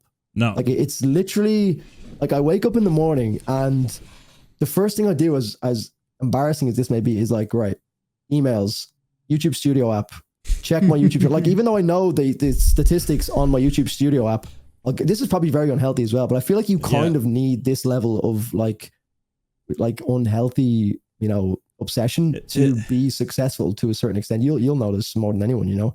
You do need to be. I think the one that the day that I find myself waking up and the first thing I check is like, you know, something that isn't anything to do with YouTube, is the day I'm like, right, this probably isn't for me anymore. You know, it's the only thing I have done for the past 6.5 years is obsess over the next video, how to make the next video better, upgrading my thumbnails. Why am I not using the latest software? You know, I was recording on my phone for so long, but that's the drive that just like allows you to get to a level that you see channels where you're like, how did they get to that level? And it just doesn't happen overnight. Some channels, to a certain extent, yes, they do happen overnight. You know, there's one-hit wonders, but like for the majority of the people you see, like we've discussed Nick Nocturnal and that kind of thing, like he's been banging out videos. I know he's like known for how quick he was getting his guitar covers out and everything like that. So it's like, you know, that didn't just happen overnight. He has a talent, he used it, and he didn't stop fucking doing it. I'm sure he obsessed the same way as we do about it as well. So it's not by chance that these things happen, you know? So that's the one thing that gives me a lot of confidence, is that my mindset hasn't changed over the last 6.5 years. I've grown up, you know, I've gone through all of the trials and tribulations that life can throw at you, like all the initial, like, why is he doing that? Ireland's quite a small town mentality. You're Vancouver, yeah? No, I'm Toronto. You're Toronto, sorry, yes, Toronto, yes. Yeah. I don't know what it's like in Toronto. I'm gonna guess that side of the world is probably a little bit less judgmental. I don't know what your whole starting up the channel was like. Were you kind of I grew up in the country, but Toronto is pretty snobby. Right. Okay. Yeah. But anyway, I can only speak for Dublin, I guess. And a lot of people from Ireland will say this, like, it's a very small town mentality. Like, it's quite a small place in the grand scheme of things. If I walk down the street, I'll probably be able to meet someone that knows this person that I happen to be, you know, cousins with. Like, it's just, it's a I love like that. Yeah, it's cool to a certain extent, but I think for like mindset wise, it's a very like close-minded small town mentality in Ireland. So I've gotten over the whole like trials and tribulations of, you know, the initial, because I started doing this when I was in college, like in university. So I would have been like 20, like I think I started when I was 19, and like I just turned 26 the other day. Jeez, I'm getting on a bit, but that whole mindset that I had back then has just remained consistent throughout. So that's just one thing that gives me a lot of confidence with going forward. So I guess the rest is just trying to navigate it in the right direction, which is why I have mentors, which I'm never going to call you, like the golden retriever mentor that you are. I wouldn't go that far, man. Yeah, the golden retriever mentor. Dude, it's funny how you said the obsession thing, and like how like when you wake up and if you look at something else on your phone, that's when you know you're losing interest, because that's something I never thought of. Because like I go to bed and I think about it. I might watch a show and like I might get a little bit bored. There's me going on my phone and checking my YouTube, checking Twitter, checking Instagram. It is an unhealthy obsession. So that's why vacations are like so important too, because like when I am on vacation, I make sure I have content scheduled, but like that's my time to fucking turn off my phone for the week and just have a reset. So speaking of Nick Nocturnal, there's people like him who just don't take vacations. I'm like, how the fuck? Like, dude, that is wild but like it is like an unhealthy obsession. And to be honest, I feel like we're part of the YouTube hamster wheel. Like, you can't stop. I feel like we're playing into their game a little bit, but also on the other side, the consumers are doing it too. The consumers are just like constantly looking at content. We're the people constantly feeding them content. So it's like an endless loop. It's like pick your side. Do you want to be the guy? I would personally rather be the person that spends a lot of their time. It may not necessarily be creating content, but the vast majority of my time is spent even just scanning through comments and just seeing like what people are saying about the videos, and maybe ways in which I can improve the production or improve what video should I be doing next, or responding to people on Patreon and like trying to build a community even more, making sure people feel a part of the community that currently exists and not just trying to continue to grow it, trying to maintain it. So it's like I just have my whole list of things that I do in the morning, and it's like actually looking after myself is probably the last on the list. It's like my brain is just so wired, and again, this is probably just being a victim of like the I suppose the social media age that we've kind of grown up in as well. It's like I don't feel unhealthy, you know what I mean? Like it's like I get people can say it's unhealthy, but I don't. I've been in places before where I can feel myself being like, right, I need to turn this off. But I've kind of learned to manage it as well, So this is something I wanted to talk to you about, because like, there are some people that definitely have unhealthy obsessions with social media and stuff, but I always try to make sure like I take breaks from that by I have my Sundays are dedicated to seeing like my family and stuff. And then like I need to go out like at least like twice a week. I make sure I go to the gym every day. I need these things to just make sure that I'm not consumed with content and social media. So with you, like I know it's like you've been boxing and shit, right? Yes, sir. Yes. Well, like I mean, I've been boxing from a very like I suppose what you would see on my Instagram, which is I'm assuming what you're referring to, is just like my that's my cardio on gym days now, because I was like I trained K1 kickboxing for years back when I was in college, or sorry, I was in school, which is like from, I don't know exactly how it works in Toronto, but like from age 13 to like 18 when you finish like school. I don't know what the equivalent of that is in Toronto. And then you go into university for like 3-4 years or whatever. Yeah. So I started like kickboxing in an MMA gym when I was like 14, which would have been like a transition year where you kind of do whatever the fuck you want for an entire year in the middle of school, which is great. So that was like when I got into that. I competed in K1 kickboxing. Damn. And now I just do it as like a cardio day. Like I said, I've been getting into the gym. Like I've been getting back into it, to be honest. I started in like back into the gym. I was crazy about the gym in university, like lifting weights and that kind of thing. But I just kind of fell out of touch with it for a while. Like COVID was kind of a bit of a factor in it, and I never really got back into a good routine after COVID. Yeah. But then I was kind of getting to that point where I'm sure you've been through it yourself, where you just COVID was a big factor. Yeah, you feel yourself just getting very unhealthy, and you're like, right, I need to really, it gets to the point where sometimes you spend so long out of the gym that you get to a point where you can't ignore it anymore. Your mental health starts taking hits. You're like, fuck, man, like I need to actually go start doing something here. So I've been back in the gym for like 2.5 months now, and it's just, yourself, once you get back into the flow of things, everything just becomes so natural again. Once you kind of get that like baseline strength back, it just becomes like that addiction again. So that's been my vice, to be honest. At the moment, I go on my lunch break when I'm at work, because there's a gym like around the corner. So I'm up early, up like 6 a.m. I get my lunch, obviously I'm working throughout the day. I get my lunch, then I go to the gym, and then I get home for about 6:30, 7, and then I'll pretty much either edit it. Like there's always something to do. It's, as you know yourself, it's either edit the next video, record the next video, or, jump on a podcast with you, something like that. So there's always something after work, but it's like that slow churn rate that I have at the moment, which is kind of the thing that frustrates me, because I know I could build the channel, and even just having more time to do, not necessarily like content what you're doing, but even just more experimental content. I feel like you need a bit more extra time to go down the experimental route. Like I'm sure you know as well. Like there's a lot of different video ideas I have in my head, but I feel like because I'm so tied down to like only being able to record on certain times and wanting to record when I'm like somewhat high energy, it leaves me like very few hours in the day to actually really nail down something new. So I kind of feel like I am stuck in that hamster wheel to a certain extent, where I can only really do like the videos that I've been consistently doing, and it does get stale after a while. So I do need to try and like, you know, that's something I want to do for myself as well, is to put myself in a position where I can step back a little bit from work and then give myself more time to actually try, you know, more experimental videos that might be able to bring the channel to the next level, you know. So yeah, those experimental videos are hit or miss, man. Like when I do them, sometimes it's like people like, sometimes they do terrible in views. I did one that was like the cringiest, trying to find the cringiest music ever. It bombed. I'm like, this video is amazing. Like it was so fun, and people who watched it loved it, but people weren't clicking on it. So it's so hard because like, when you're at that growth stage as a content creator, you don't know what's going to click. And that's also helps your identity too, what we were talking about earlier. So when you might experiment, you do something, it could be getting people in Dublin to listen to Lauren Shore to the Hellfire, and them just going like, what the fuck? And then you could get millions of views or something. They're like, then you found a new pocket, and then you help become that the Irish metal reactor. I don't know. It's just of course. Yeah, no, I know. I get what you mean. Yeah, I get what you're saying. You keep throwing shit at the wall until something sticks. You know, it's that kind of idea. You know. But then you learn more about yourself too, and what's working for you too. So, but no, and also the thing about the gym too. I think a lot of people who, you know, don't go to the gym or even have cardio in their day don't realize like when you do it, like it helps everything else that's going on. So when it comes to video content, right, and time out energy, when you go to the gym, it doesn't really drain my energy. It does the opposite. It makes me like pump for like a video, and then like I'm feeling more confident in front of the camera. So that translates too. So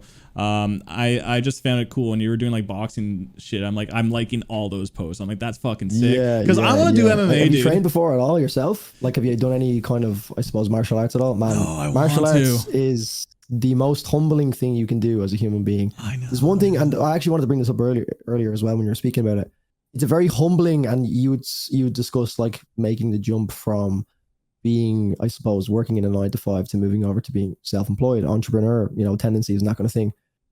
You learn so much about yourself you have to become very objective when you're doing videos. You have to like completely separate yourself and your emotions from how the video is performing, because as you said yourself, you're going to be so disappointed when a video bombs.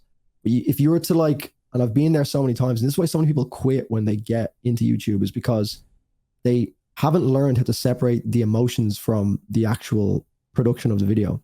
They get so caught up in, this video didn't perform, people hate me. Because I've been through that when I like, you know, it's almost like that dramatic. It's like, people don't like me because the view count reflects that. It's not like, like it's, everyone goes through that, you know. I'm sure you've had it, like, so like you can still have it to a certain extent, but I feel like I've almost, which is like a really, like, again, another skill that I feel like I know I'll be able to continue on and like make this my full-time job at some point, because I know that I've completely numbed that thing that like almost tells you you're not good enough when you like put a video out, because I've done hundreds and hundreds of videos, and I've had that feeling so many times.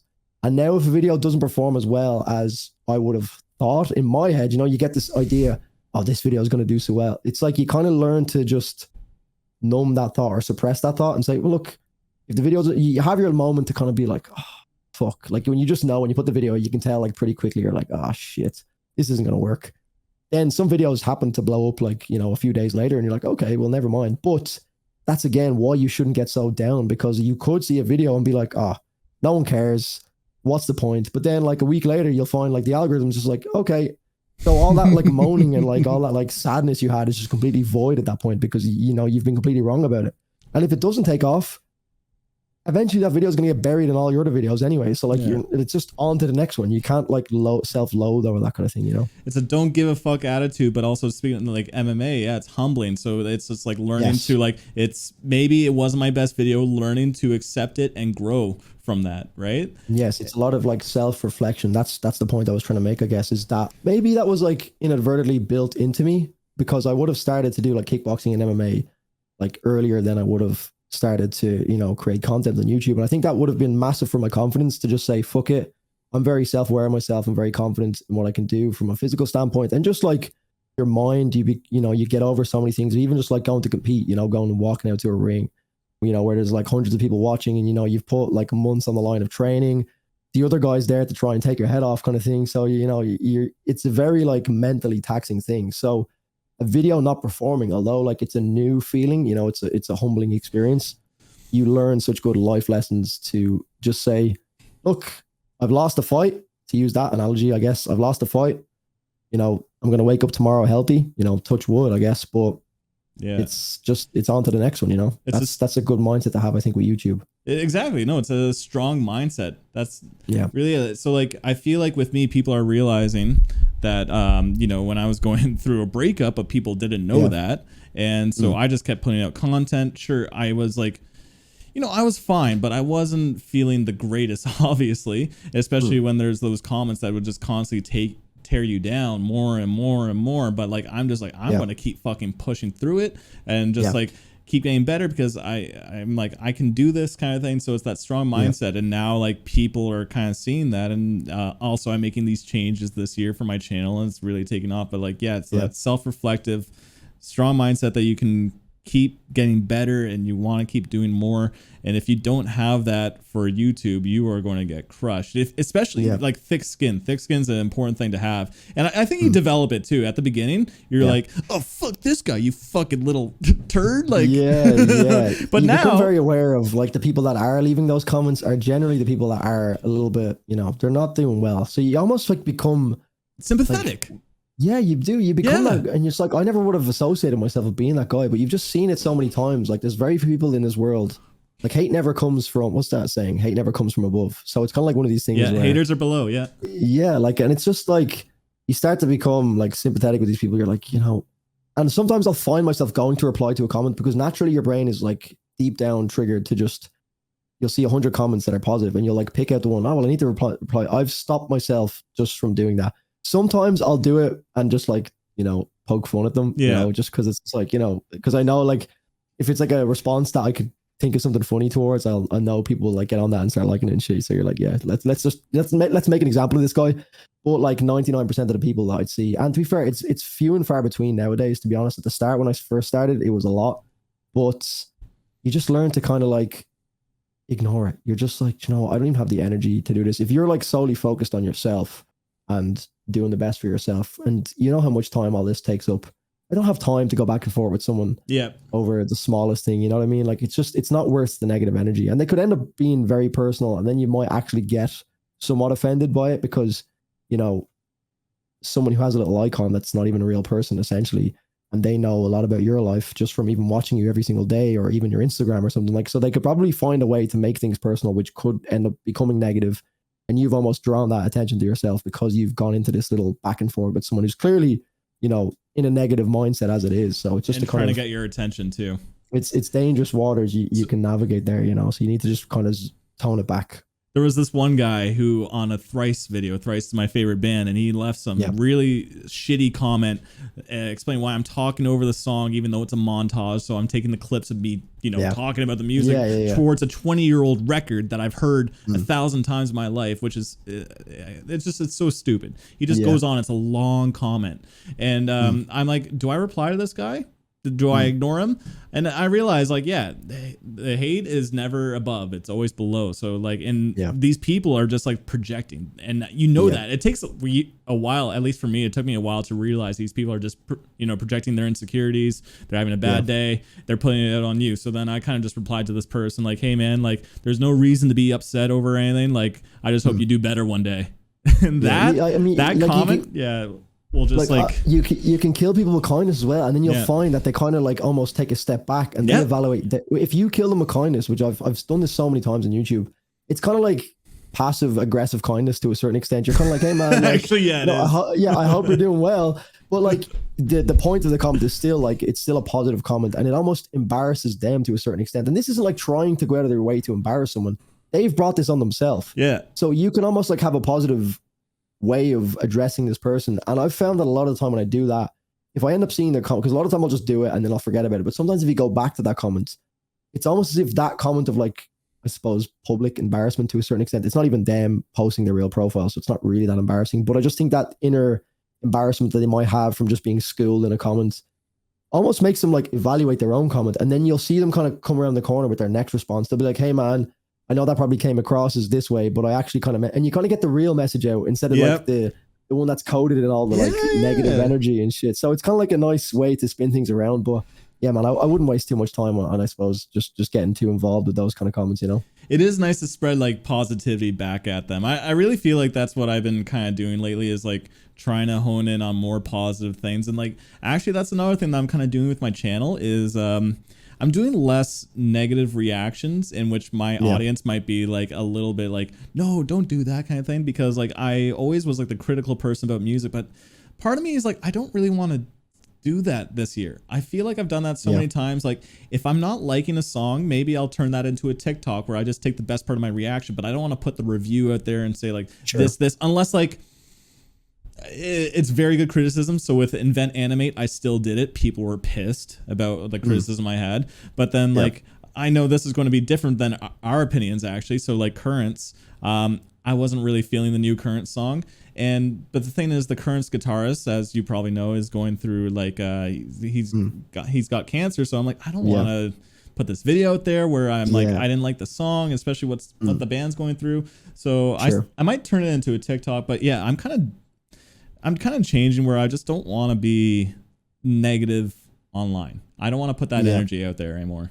Even though I don't really think I did, but But you know what I mean. You can really like stray away. I get what you mean. But like, no, I would never look at your channel and think negativity, you know. It's not like anything that you would ever say, because people know, and again, this is like what you said about like your, I suppose, reputation building and your brand building. Like, I'm never going to look at you and think negative person. You know what I mean? Like, there will be criticism that you're well entitled to give. It may come across negative to a certain extent, but that, you know, no one's going to look at you. And I would feel the same way about myself. And I've seen a lot of comments where, you know, you might come across as negative. And again, it's like, we do this a lot, man. We're recording a lot of our lives.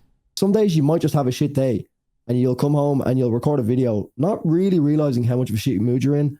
And then you might look back on that video in a month's time or a week's time and you'll be like, you know what, I actually probably shouldn't have put that video out, because the feelings that I had towards that song were probably like tainted by the bad day I'd had. So I might look back on the song and be like, you know, it was actually a really good song, but it's just so like, you know, it can be so dependent, and that's what, like, dependent on the mood you're in that day, which is why I find it so important. If I'm going to tackle a big album, I want to be as close to 100% as possible, because a lot of people might have listened to like that Architects album, for example, that All Our Gods Have Abandoned Us. People were blowing me up to get that album. They're like, Drew, you haven't seen anything until you've seen this album. And I was like almost stressing out about like, I need to be like 100% for this, because this is people's, like, I know the whole story with Tom Searle and everything behind it. I was like, I need to be like ready for this. I need to give this album its full respect that it deserves, but I also don't want to just say I love the album because of the story behind it and because everyone, you know, loves it. So it's trying to like find that like perfect moment to like sit down and not be in a bad mood, because that could taint an album that people have listened to for years and it means so much to so many people, and you don't want to be that person that just shits on it for no reason because, you know, maybe you were in a bad mood that day. So yeah, man, it's just so many different things that go into it. And again, it seems like such a first world problem, but when people say like, oh, you just make videos, like, it's, how is that? I'm sure how is that a job? You know, it's like, trust me, when you factor in everything that goes into it, it's more of a job than any other, you know, I won't say any other job, but it's as much. I've done both sides. I'm doing both sides at the moment, and it's a job. It never ends, put it that way. Like it's a brand, but it's like your own brand, which is like a business. It's like, that's why it's so hard. That's why we wake up and go to bed thinking about it. It's the same exact feeling if you had your own business. And the funny thing about doing YouTube and all this is you can actually create a business and use your platform to advertise it too. It's just like, there's so much opportunity here. Dude, look, we got some hot takes to go over, but I'm going to grab another coffee. Feel free to grab another beer if you want. I'm going to go, this is perfect, because the last two podcasts that I've done, I've needed to go to the toilet, and I'm getting to that point where I'm like, right, okay, I need to go. So look, go take a shit, back in 2 minutes. Man, it's because of this. No, trust me, it's because of this. Small bladder problems. But yeah, I'm going to grab another one, and we'll come and do the hot text, right? All right, cool. And chill up. Okay. Yo. Sorry, bro. I had to grab some liqueur, so you can't be the only one. We're getting spicy in here, bro. I gave you some spicy. I gave you some nice some moments there. I done a nice reaction to your chair there while you were gone. So yeah. I put a little Instagram story as well. Where are you at? Dude, I felt like I heard something bubbling over there. I'm like, what the hell's he doing? What time is it? So you're what? Are you listening? You got headphones on. Could you hear me through the headset? Am I talking that loud? Yeah, maybe walking over. Maybe the volume is just completely cranked because I'm deaf. I think that's what's going on. Actually, that was one thing I wanted to ask you as well about your. So I've seen some of your videos. No. I've seen some of your videos where I think you've been reacting without a headset. Have you been? Do you listen through monitors at some point, or am I completely going insane? Yeah. So I got little speakers right here that gives me the audio. So there is a little bit of bleeding. Yeah, that's what I was gonna say. But how does that work? Well, you can't really notice it, I guess. You know, when I'm when I'm editing, I can hear it through the mic recording for sure. Yeah.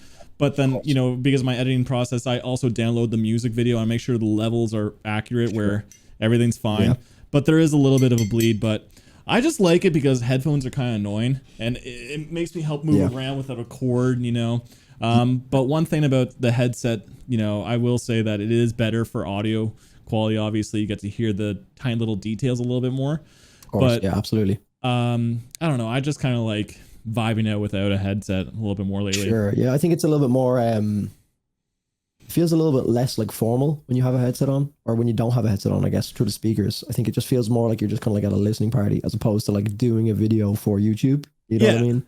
Yeah. It's like more an authentic listen as opposed to like trying to download every part of information from the song, you know? Which I used to do. I used to be like trying to listen to everything and nitpick it, but now I'm kind of like, people just want to see your reaction. They just want to enjoy the song as much as you do, or like whatever, right? So that's what I'm kind of going for. I've gotten comments basically saying to like, oh, if you want to listen to the song a bit better, try headphones. I'm like, lady, I've been using headphones for 3 years. Let me enjoy. I didn't say that to her, but let me enjoy my damn reaction the way I want to.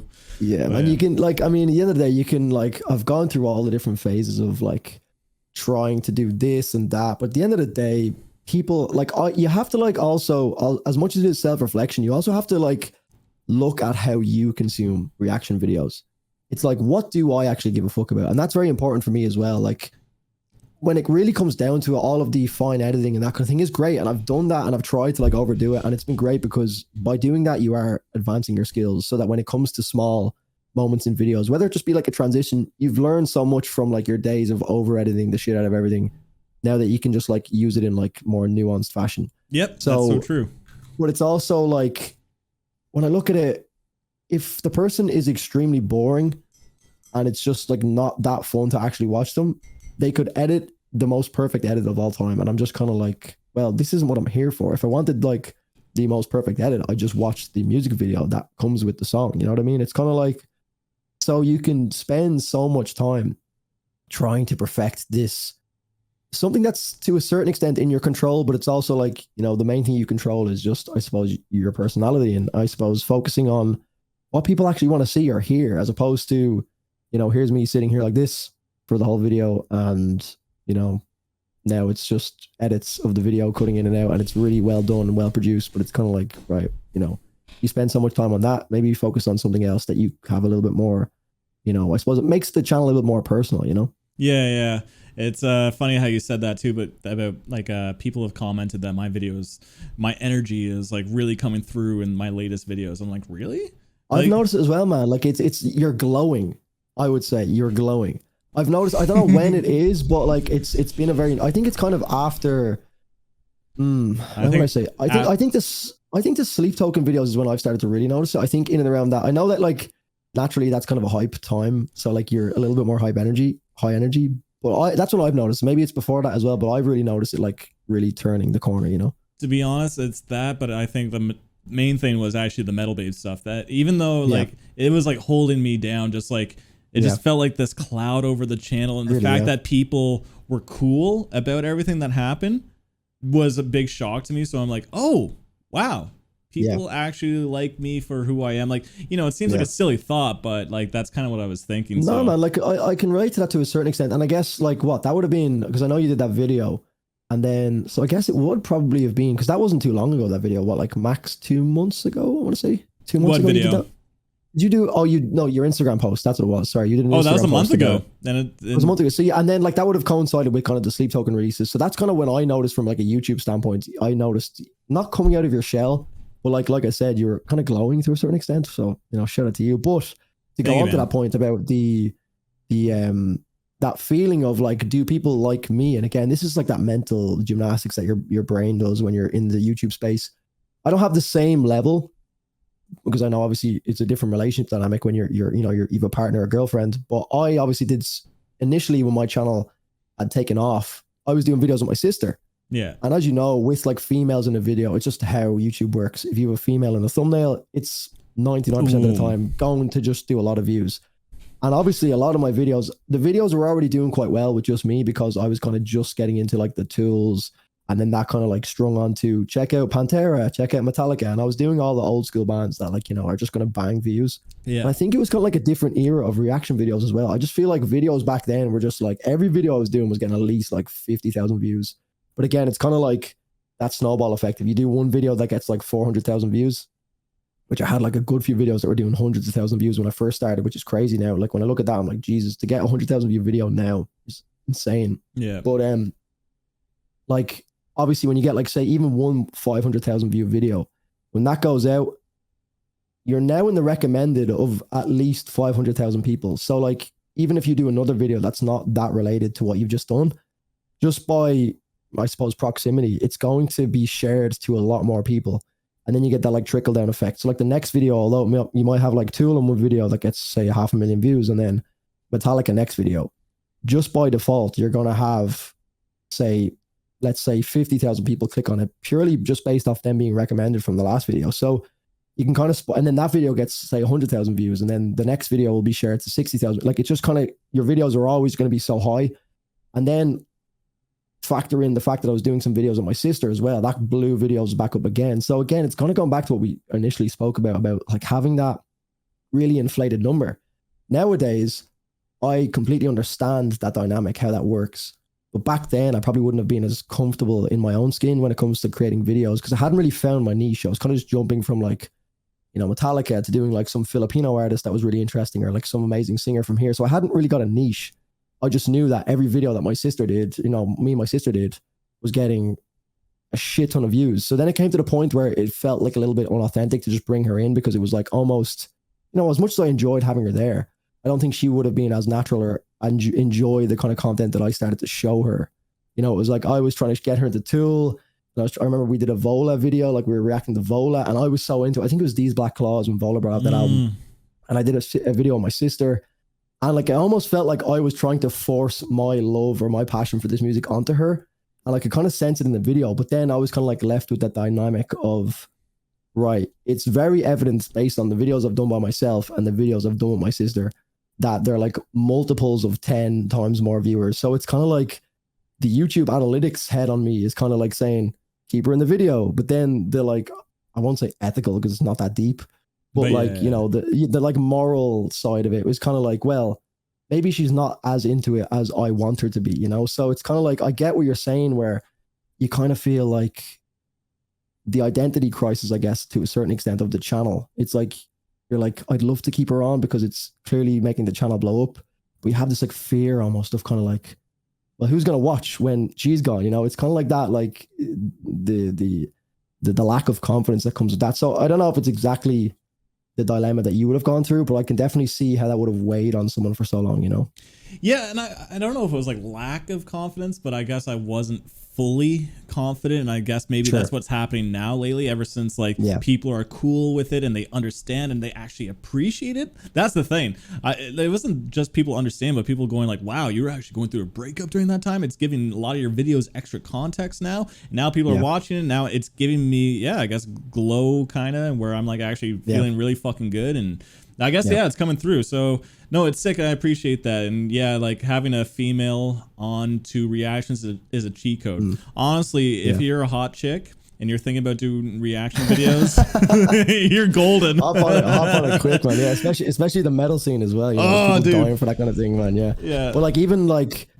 I guess it's not even the fact that it's a female. It's more so that comfortable factor of having another person beside you to speak to and like create organic conversation, as opposed to forcing a conversation with the camera. There's like a bit of comfort in knowing that they could ask a question and now you've got a talking point and you can like go off of that, and it feels more authentic as opposed to me pausing the video by myself. And that's maybe where like like you said, I suppose not a lack of confidence, I suppose it's just a little bit of a little bit less confidence than you would have with someone else, I guess. So it's just, again, about maturing. Now I feel a lot more comfortable by myself. Yeah, I would feel like less comfortable bringing someone in, because I feel like now I'm trying to like get them as comfortable, because I've had 6.5 years of doing this, and I know it's not for everyone to just jump in front of a camera. Yeah. So I almost feel like I have to kind of guide them with me, and then I'm not being myself because I'm trying to guide them. Exactly. So it's, So that was the thing about the METALBIRB videos that people don't realize. And because I mentioned that I didn't feel completely myself, and that's because I was directing her a lot. I was telling her, okay, we have to review the song now,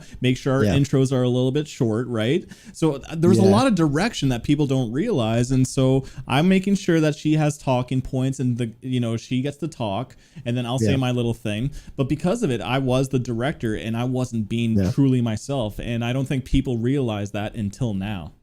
Yeah, I think it becomes very obvious. At the time, I didn't really like fully understand that, but hindsight again is 2020, and it's like, I was almost like, come into the video and do a video with me. Like, are you like? It was never like, can I do a video with you? It was like, do you want to do a video with me now? It was almost kind of like forcing the issue a little bit. Like, come on, like Yeah, that was me too. So it's kind of like it's you have to like look at it from an authenticity standpoint. Look, if you can find someone that's like begging you to be on the videos, and like, oh, look, that'd be so fun, then it just becomes a lot more authentic and it's enjoyable then. But you have to kind of question, whether or not it's going to work, because people can see right through it, man. Like I look back on those videos now, and I can probably see that I'm not as comfortable as I should be. Maybe she's not as comfortable as she should be, but you can see when channels are like genuinely, and that's why channels like that blow up like instantly, because it's so obvious when people are like, so, they're both there for the right reason. They're both there for, I'm sure he's like, we're all there for the right reasons, but it's just more so if one person is there for the right reasons a little bit more than the other person, it shows. Even if it's like that much of a split, it's like you can see it straight away, so. But no, it's interesting because I do definitely understand the standpoint of going from a channel with one other person. Yeah. Case in point, the fact true. that they happen That's to be female true. is also, but obviously it's a little bit different from the relationship standpoint. But yeah, man, no, you're glowing. You're glowing. Thank you. You want to know one thing though is since taking down the 400 videos of her, my channel, I know, right? My channel views altogether were at like 26 million. Yeah. Now it's at 10 million. So that's many one views thing I taken down. About, and even if you unlist the video, even if you don't delete it, it still takes the viewership off the channel, I wasn't sure. Like, but but to a certain extent though, it kind of like, I know it's not great. Like it's nice to see how your channel has actually performed over your entire, career, because mine is like, I don't know what mine's at the moment, but I've like unlisted videos that I just feel like don't really align with my brand at the moment. I just don't want them on the channel. I've got a lot more to do, but there's like 700-800 videos there. And I'm just like, I need to give myself a day or 2 days to actually go through this and spend the whole day doing it. But it goes back to just the whole time thing. It's like the bottom of my priority list. But from a branding standpoint, there's a lot of videos. At this point, I just need to remove anything that's not really metal, to be honest. But I also kind of like having those like archived videos that people can just go back on and just say like, so this is what he was doing before he got into and how much this, he's changed too. Exactly. Yeah. It's a nice archive. Now, me personally, I can't really look back on my videos. I don't know what it is. It's like, I'm not even doing anything necessarily like cringe, but I think it's just when you know the point that you were at, like you're trying to like find yourself, you like from a like, I don't know if yours is a little bit different to me. When you started, what age are you right now? I'm at 4. Year 4. You're at year 4. Year 4, yeah. Oh, of you, but what age are you at? Like what age? Oh, what age am I? I'm 32. Yeah. So you're what, 28 when you started? I guess so, yeah. So I feel like I was like 19 going on. So I've probably done much more noticeable change from 19 to 26 then 28. So like I can look back on them now and I'm kind of like, oh God, You've like never seen my YouTube videos when I was 19 years old. I used to have another YouTube channel where I did guitar covers. So shit. So you're an OG then. It's just not under the same alias. Oh yeah, it was a different alias that used my real name, or at least my initials. So that's why I don't promote it. But some people have found it. They're like, dude, did you used to do guitar covers for like Between the Buried and Me and stuff? No I'm like, way. yeah. That's but brilliant. like if I showed them to you, you would laugh just like how different I looked, man. Yeah, but I guess like that's just like an aesthetic standpoint. Mine is like vlogging, talking to the camera for like 10 minutes. So it's kind of like, oh God. But look, they're still there. So if anyone ever wants to do some cringe hunting, then go for it. Dude, that could be good though. Say if you do this full time and then maybe you want to take a break from reactions and do something a little bit more experimental. Yeah. You do that vlog thing, and it could be tying into music a little bit too. Yeah, that's what I mean. Like even like the branding thing, like when you really like develop your personality online, once you kind of click with an audience, and I feel like I've gotten, especially on Patreon, like the community I've built over there, or like as you know yourself, just having a community that want to support you financially, I feel like is already a testament to them being a part of something greater than just YouTube, I guess. So you do naturally build a much stronger relationship. I could be confident enough that there's a lot of people on my Patreon that would watch anything I'd put out. Not to be like cocky, I guess, but like I've gotten requests to literally just do anything. It's like, do a video to this, like react to this, or like, when you go here, do a video. Like, and I get it because there's some people that I really click with online that would literally watch them sit there and watch paint dry. It's like you just become so like accustomed to being, and especially if the person's consistent with uploading like yourself, you just become like, it becomes a daily part of everyone's routine. It's like, which is crazy, dude. It's hard to fathom that people watch me every day and like I'm part of their life, and like it's fucking weird. It's a hard one to come by because like even I'll get like messages where it's like, I've seen you at this, or and it's like, man, I'm like, there's nothing special to me in any shape or form. I sit here, I listen to videos, and they happen to be somewhat popular within a very like a niche genre within the grand scheme of things. You know what I mean? I know the videos can do well, they can reach a lot of people, but like in the grand scheme of things, we're in a niche genre. Metal is already quite niche, but then the kind of metal that we're doing is like, metalcore. It's again a niche within a niche. So I'm trying to make it less niche, dude.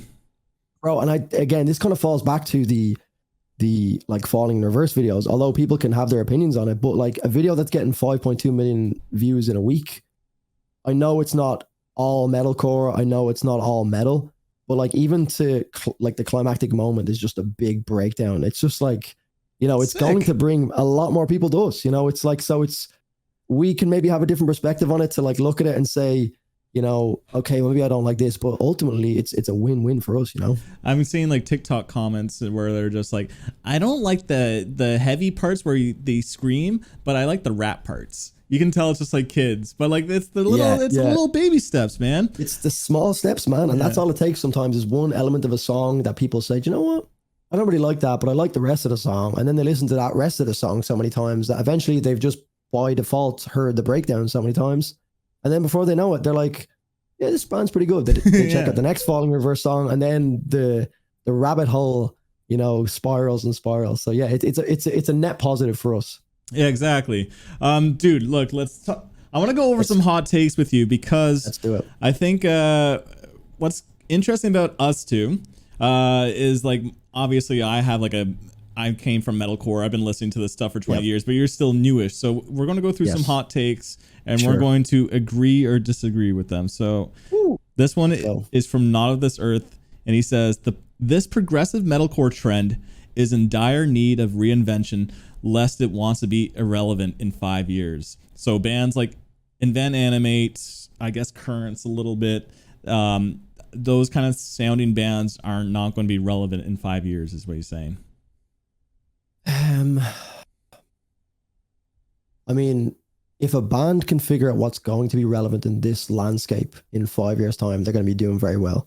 Because you've seen how quickly the sound has changed, even from the time at which I started checking out metalcore, which is only like, I'll say max a year ago. I've listened to the metal. I've been in the metal scene, I guess, for the last like kind of 3 years or so from a YouTube standpoint. Like even just look at the last 10 years. Like I know I mentioned Nick Nocturnal's video earlier, and he did, I think it was One Step Closer. I don't know what exact video it was, but he done it by Linkin Park. And he done like the 2023, because that album, it was a Meteor. What's that album? The Linkin Park? Meteora, which new single is coming out this Friday. Yeah, I seen that as well. I'll have to jump on that. But like that one, that's 20 years old coming up, I think. Is it this Friday? I'm guessing it's going to be in and around that time to celebrate it. But like to even see how much metal has changed, I would say mainly from a production standpoint, from the Linkin Park days to where we're at now. How could anyone really have predicted, like, you know, you have your Thal sound, you have all these harmonic sound, like it's just so different. So how does a band go about making things not stale? I guess it's anyone's guess, really. I don't know if you have a take on that. I do think that progressive metalcore sound is not going to be relevant in 5 years. I know this is a hot take because bands like Invent Anime and Currents have a dedicated fan base, and although I do like those bands, I've been listening to them for a while. There's certain albums to me that just really stand out, and it was Loathe, I Let It In, Took Everything was a game changer, and then now so many bands are doing shoegaze kind of sounds lately. And then Vilgiarta, even though it's progressive metal, I'm like, this is going to change the guitar world. And it already is, all the fucking fall that's happening lately. And then last year was Bad Omens. Bad Omens was bringing that sexy R&B kind of style to metalcore. And I think that's going to be a game changer too, even though it's going to be hard to replicate Noah. And I think this year it's Sleep Token. Sleep Token is going to be the game changer. So those are like what I see as the slow evolution of the scene. But the progressive metalcore stuff that, you know, what he's referencing, I don't think is going to stay. It's going to have like a niche community, and it won't ever die, but it's never going to be something like Sleep Token is right now. Yeah, but I also think, I don't think it's a knock on a band to say that their current sound isn't going to be relevant in 5 years. I don't think it's like anything negative to say, because I mean, if a band can't elevate their sound over a 5 year period, especially with the scope of production that they can actually, you know, use within their, you know, modern metal nowadays is changing by the day. So it's like, I don't think it's very like negative to say that, you know. I think any band like Invent Anime, for example, or Currents would probably agree. Like they wouldn't say, you know, we're going to hope to be still making this sound in 5 years time, you know. It's just like, even like from like the Graveview days, which isn't even that long ago, it's still progressed, maybe even got a little bit heavier. But like, I think even since then, nowadays, it's kind of like sped up. It's like literally by the week. And again, with like TikTok is obviously massively influenced that as well. Bands are going to start looking at the structure of how Sleep Token, even just the way they're dropping releases, they've got like we could probably speak about this all night with like Sleep Token and that kind of thing. But like even the way they've dropped their singles, like when are we getting the next batch? Like they probably already dropped, man. Who knows? Like I mean, it's just like they've probably just done it in the middle of a video. But like, you know what I mean? Like I was expecting it to be 2 weeks, like 2 weeks, 2 weeks. Everyone was saying it's going to be every 2 weeks, and now it's just they've just stopped. So it's like now it's even more. I was like, how could they build the hype even more? Yeah, and that was the perfect way of doing it, because they had everyone like in the palm of their hands, waiting for the video to drop. Yeah, and now it's like, you know, blue balling us a bit. So it's like bands will just replicate what's hot, and you can't really. To a certain extent, you can't blame them, because it's kind of almost keep with the times or get left behind these days. You know, you have to really stay on top of what is trending. Like I know you've seen, was it the Wise Man's Fear, that single that they've done, and it's a great song. Don't get me wrong, I fucking love that song. I happened to find that because they messaged me on Instagram. I think they've done a bit of the rounds with. I didn't know these guys at all. They messaged me on Instagram, and to be honest, I was very honest with them. I just said, look, I have a kind of way in which I go about choosing the videos that I want to do. It's all done via Patreon. I don't really have time to do specific singles, especially to like bands that I don't actually know. So I just said, look, you know, I went on their Instagram and I think their vocalist doing like a cover of that song. What was the song that went like quite viral in the scene? Red Fury or something?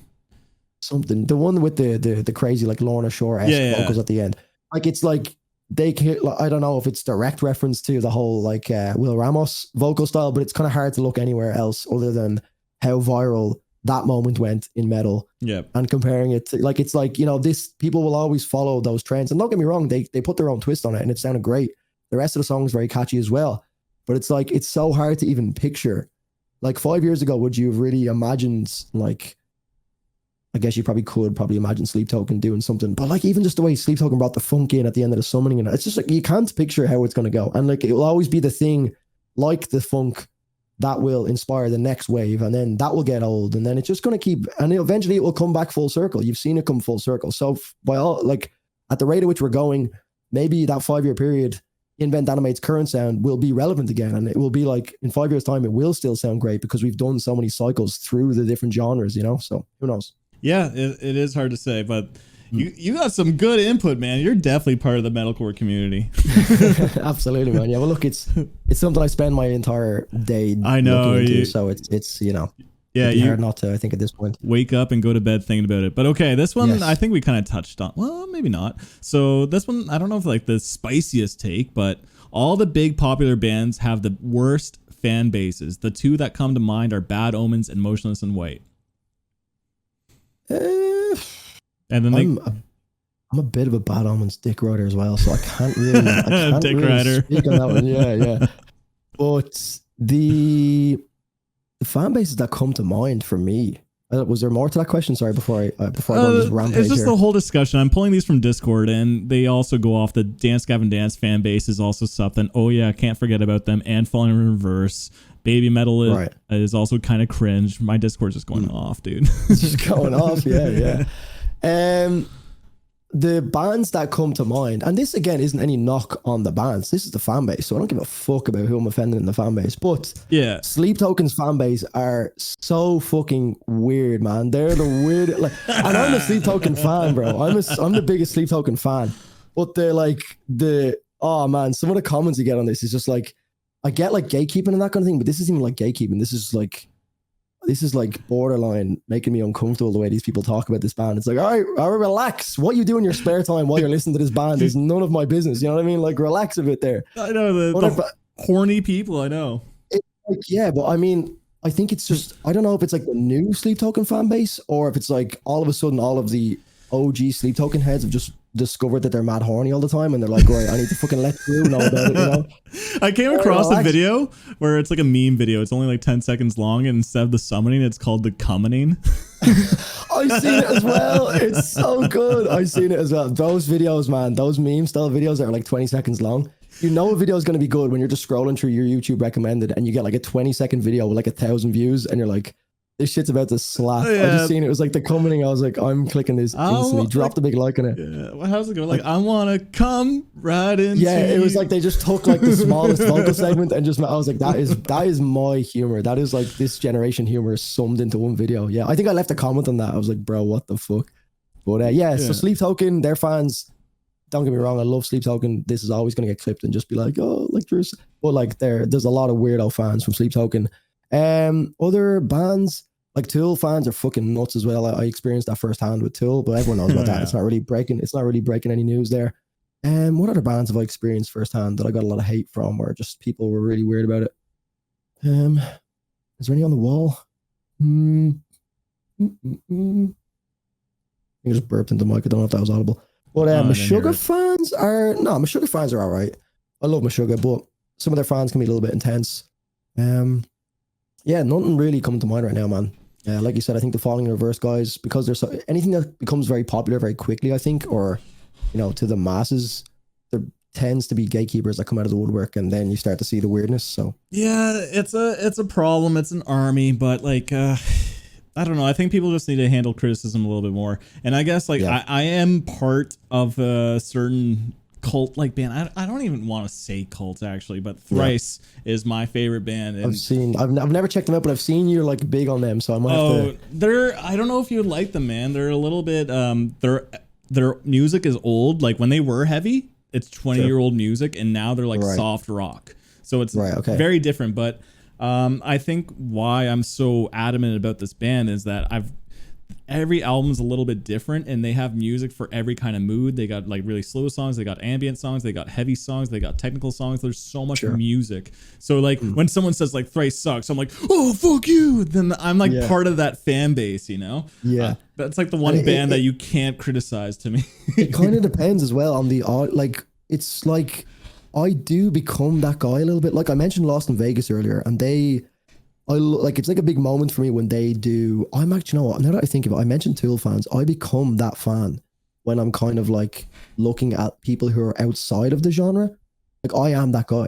Like now that it's all kind of like, this is like a self-realization moment that I am literally that guy. I like when they put up a Tool video, I'm like commenting, giving them all the backstory because I've gotten all these comments over the years. Yeah. And like I've grown to love it. And like, let me show this.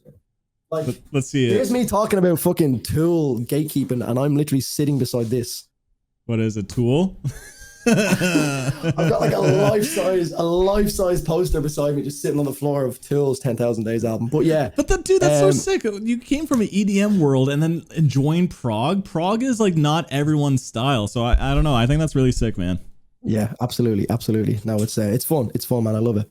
A lot of people tend to go for like the more mainstream metalcore music, which is like I don't want to throw anything under the bus, but like Wage War or something, or maybe A Day to Remember. It's more accessible. It's more accessible. That's what I'm trying to say. So like, it's cool that someone like you has somehow appreciated the more kind of nerdy kind of music. I say that in a good way, Tool and stuff, and like Porcupine Tree.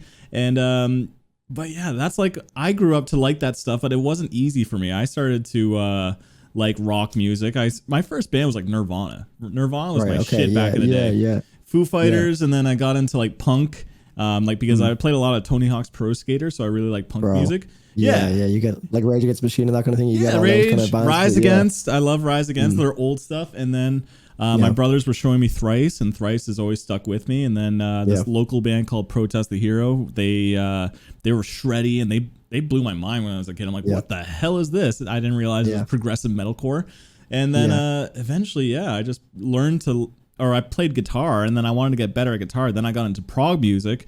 So that's how long it took me to get into prog music. But for you, it seemed like I just jumped into that kind of but I think what got me into it, like there was I couldn't pin down exactly. I was doing a lot of videos, and then I think some of the early days was like people were it was like generally just crazy videos that people were getting me to react to, and I was just picking and choosing on the day what I was going to react to. Like some comments might be, check out this UFC highlight video, and then it'll be like, check out Metallica live at this concert. And I think it was like something to do with Metallica or something, where that kind of like inadvertently opened the rabbit hole into metal. I was still doing other videos where I'd still go back to like some artist in whatever Asia, and I just like react to them. But once I got the ball rolling with metal, it slowly became more and more of the channel, and then it just took over because I got into the Tools, for example. And I think what separated a lot of the other videos I was doing from like Tool, for example, is the passionate fan base, man. I think that was such a big like grasping factor, not just for how easy it was to kind of continue to grow the channel, but it was like, I love people who are passionate in any line of work or anything at all. I just love watching. It's inspiring to me, like to see someone who's passionate, even if it's something like I don't give a fuck about. If you can see someone who like genuinely speaks with passion when they're talking about something, it's so like kind of lights that fire. Yes, exactly. It's captivating. It's like you can really feel it from someone. It's like it's very contagious. And like when you see when I did I think Tool's Fear Inoculum album came out, and this is back before I'd even discovered the whole thing of doing like full album reactions. I was just doing like single by single, and I'd been doing, I think, Slipknot's what was the last album they did before the one that just came out? Oh, with Solway Firth, Solway Firth. What was that album? Anyway, you know what I'm talking about. Yeah. That album that came out around the time that Fear Inoculum came out. You have it there? Not yet. What was it again? Slipknot's had a good few songs in that, to be fair. It was a good album. We Are Not Your Kind. We Are Not Your Kind. Yes. So it was. I think I'd done like all of the singles to Slipknot. So it was like Slipknot were like early days, and then it was like someone was like, you should try like some progressive metal. I was like, all right, I'll give it a go. Started to get into like Porcupine Tree, Carnival, Tool, all these kind of bands. But like the one thing that remained consistent about all these bands was like how passionate the comments were. You could really sense it from people. Like, again, borderline that kind of like creepy, all right, relax a little bit. I get it. But now I get it because I do the same on other people's videos who are like discovering Tool for the first time. So it's come full circle. But I think that was one of the main things with prog. It's like, I was just so intrigued by it. It was like nothing I'd ever heard before. Like listening to like a 15-minute long Tempest, by Tool, that fucking guitar solos. Like it was just like so different to me. I'd come from like a very traditional kind of like listen to whatever's fed to me on the radio, or listen to like hip hop that I've been kind of listening to since I was a kid, or listening to like dance music that was fed to me in nightclubs. And now having like this new avenue of music that I never would have probably found because it was quite niche, So that was the prog gateway for me, and then it just spiraled, Yeah, no, that's pretty cool, but I want to shift the conversation because I can't believe I haven't even talked to you yet, but sure. I want to visit Ireland so freaking bad, man. It just like, I've seen some photos that you share. It's just like you and your buddies, and like you just mentioning the nightlife and stuff. Like, I don't know, man. It just seems like such a cool place, and where you mentioned like a small town kind of community. I love that too. Like Toronto, like I don't know why I'm kind of living here. Well, family is the main reason, but I recently went to Newfoundland. Actually, have you ever heard of Newfoundland? No. Okay, it's a province here in Canada, but it's like most eastern point of North America, and the cliff sides and everything with the ocean just splashing against these big cliffs. I'm like, this is probably what Ireland looks like. Yeah, so far from, I suppose you're probably so used to the big Toronto city life kind of vibe. You're in like a high rise apartments and everything, that kind of thing, is it? So it's a little bit different from getting out into the nature. So that's look, Ireland. It's easy to kind of like, I suppose, shit on somewhere that you're so accustomed to living there. But when you get the perspective, I recently started going out with a girl from Brazil, and she is like, so she's like, it's actually been kind of like rejuvenating for me to see Ireland in a new light. I guess when you kind of go around with someone who's like massively into, you know, I suppose like the smallest thing to me, like seeing like a village that I've grown up in is like the biggest deal in the world for her, because it's so like the culture is so far removed from anything she's used to. I'm kind of like sitting there and I'm like, do you know what? Because like I've over the last, like I'm still living at home. I'm 26. It's just very hard to move out from an economic standpoint here. So I'm kind of like trying to just save and buy my time to like pick the moment whether I want to go abroad or whether I want to stay here and try and move out and rent or, you know, buy a house or whatever I want to do. But I've been like biding that time, and in, you know, I've built kind of like a negative attitude towards Ireland where I'm like, oh, everything's, you know, that kind of like victim mentality of everything's so unfair, you know, why is this happening? But everyone's in the same boat. And I think like seeing her perspective on Ireland is so like, you know, it makes me want to see more of the country, I guess, because it's so easy when something's on your doorstep to just continue to ignore it. Whereas people are traveling like from your, you know, you saying it yourself, you'd love to come to Ireland. I'm like, well, why? But I guess it's because there's so many things to see, you know, it's just something that you take for granted. And I'm sure there's probably things over your neck of the woods that you just never really bother to go and see, whereas I'd love to go and see, you know? Let me come down to Ireland, and if I do, we are hitting up a bar, like an old Irish bar, get some Guinness. Is that your second one? Nah, this first one, man. I'm being good tonight. I've got work tomorrow, so I'm being very good. But look, if you come down, man, I think I was speaking to Chandler Burton as well in his podcast. What a guy. Shout out to Chandler. He is a nice guy. He was also talking about it as well. He's Vancouver though. Yeah, I think that's where I was getting mixed up. I think he's Vancouver. He's Canadian? No. Maybe I'm wrong again. Am I wrong again? I think so, dude. Am I fucking wrong? I was on someone's Instagram earlier on, and it was Vancouver, and I was like, is the entire like metal reaction community just from Canada? I was like, I don't fucking know. But anyway, they're all from he was talking Toronto. About, yeah, there's a big crew over there, man. It's yeah, I don't have any metal buddies over here, but that will change over time, I'd imagine, as the genre gets more popular. But yeah, Ireland, man, you got to come over. Chandler as well, he was talking about it as well. I'm like, yeah, man, look, if anyone's ever over this neck of the woods, shout me and we'll go and do something, man, because it's not very often, unless there's a show in Ireland, that I get to kind of meet people who are into the same music as me. Like a lot of my close buddies are just, they're not into this scene, which is understandable. It's not for everyone. But it's nice when you go to shows, like when Meshuggah came to Dublin. That was insane, man, because that was like the first like intimate show I got to go to. That was like people coming over to me and being able to speak to people that, you know, I've never had that opportunity to do so. So it's like putting the face to the name. It was really cool. That sounds sick. Meshuggah in Dublin. I would love to go to that, man. I've never even seen the Meshuggah whole live. Like backstage experience and everything, man. Really? It was insane, bro. Yeah, it was so good. Yeah, the lighting guy got onto me. The guy who does all their lighting, the light technician, and I had already bought tickets. Like this wasn't like a PR thing. It was just like I'd already bought tickets. I was going to go by myself. And then he just reached out to me on my YouTube comment section. He left a little like light bulb emoji on the comments on one of the videos. And I didn't realize it was him. And one of my buddies that I speak to on Telegram all the time. And he messaged me. Shout out to Alex. That's who I'm referring to here. He screenshot the comment and was like, hey, look, this is Meshuggah's Light Tech. And then I was like, hey, bro, big fan. Then he was like, messaging me on Instagram. So we ended up speaking. He was like, meet me at the venue like 2 hours before. And I got the whole backstage experience, got to watch them do their sound check. Oh man, it was fucking insane, bro. Isn't that just like sick what we do when we get those kind of connections and stuff? Like, bro, it's fucking surreal, man. It's even like the whole Invent Anime crew all followed me on Instagram there the other day, and I was just fanboying out so hard. It's funny because they're not like if I was to like show that to some of my friends, it's like, you know, it's like pages with the same amount of followers that I have on it. It's like they're not like massive. But like, because it's such a niche community and you're such a big fan of these guys, it's like, it's such a surreal experience to be able to even like speak to these people. Like if you're really into pop music, you can't just reach out to Rihanna and be like, hey, yeah, backstage access. But like these guys are so like accessible, you know, it's crazy. I know. They don't follow me back on Instagram. Well, I'm a little critical. I messaged them. See, I think it was purely based on the time in which I followed them, because it was after their most recent single, which I did a reaction to, which I'm not guessing. I know they did see it because I followed them and then they followed me back. I just sent them a little message. Actually, their bassist reached out to me first, which was kind of cool. Because normally it would be like, I'd kind of say, hey man, big fan of your work, leave it there. And then he like messaged me and he was like, I've seen the video, thanks so much. So that was just like a really cool, like, just it's just kind of like a surreal moment to just realize that people are watching. You know, the bands are watching as well. It's crazy. All the bands are watching. I talked to Era after a show, and they were Jesse Cash was basically just saying like every band watches reaction videos. Yeah. Oh, JT reached out to me as well, man. JT's a cool JT's guy. awesome. JT's cool, man. Yeah. JT's really fucking cool, man. So yeah, like I mean, they're all watching it. You know, well, I will say with the exception of Sugar, most certainly are not.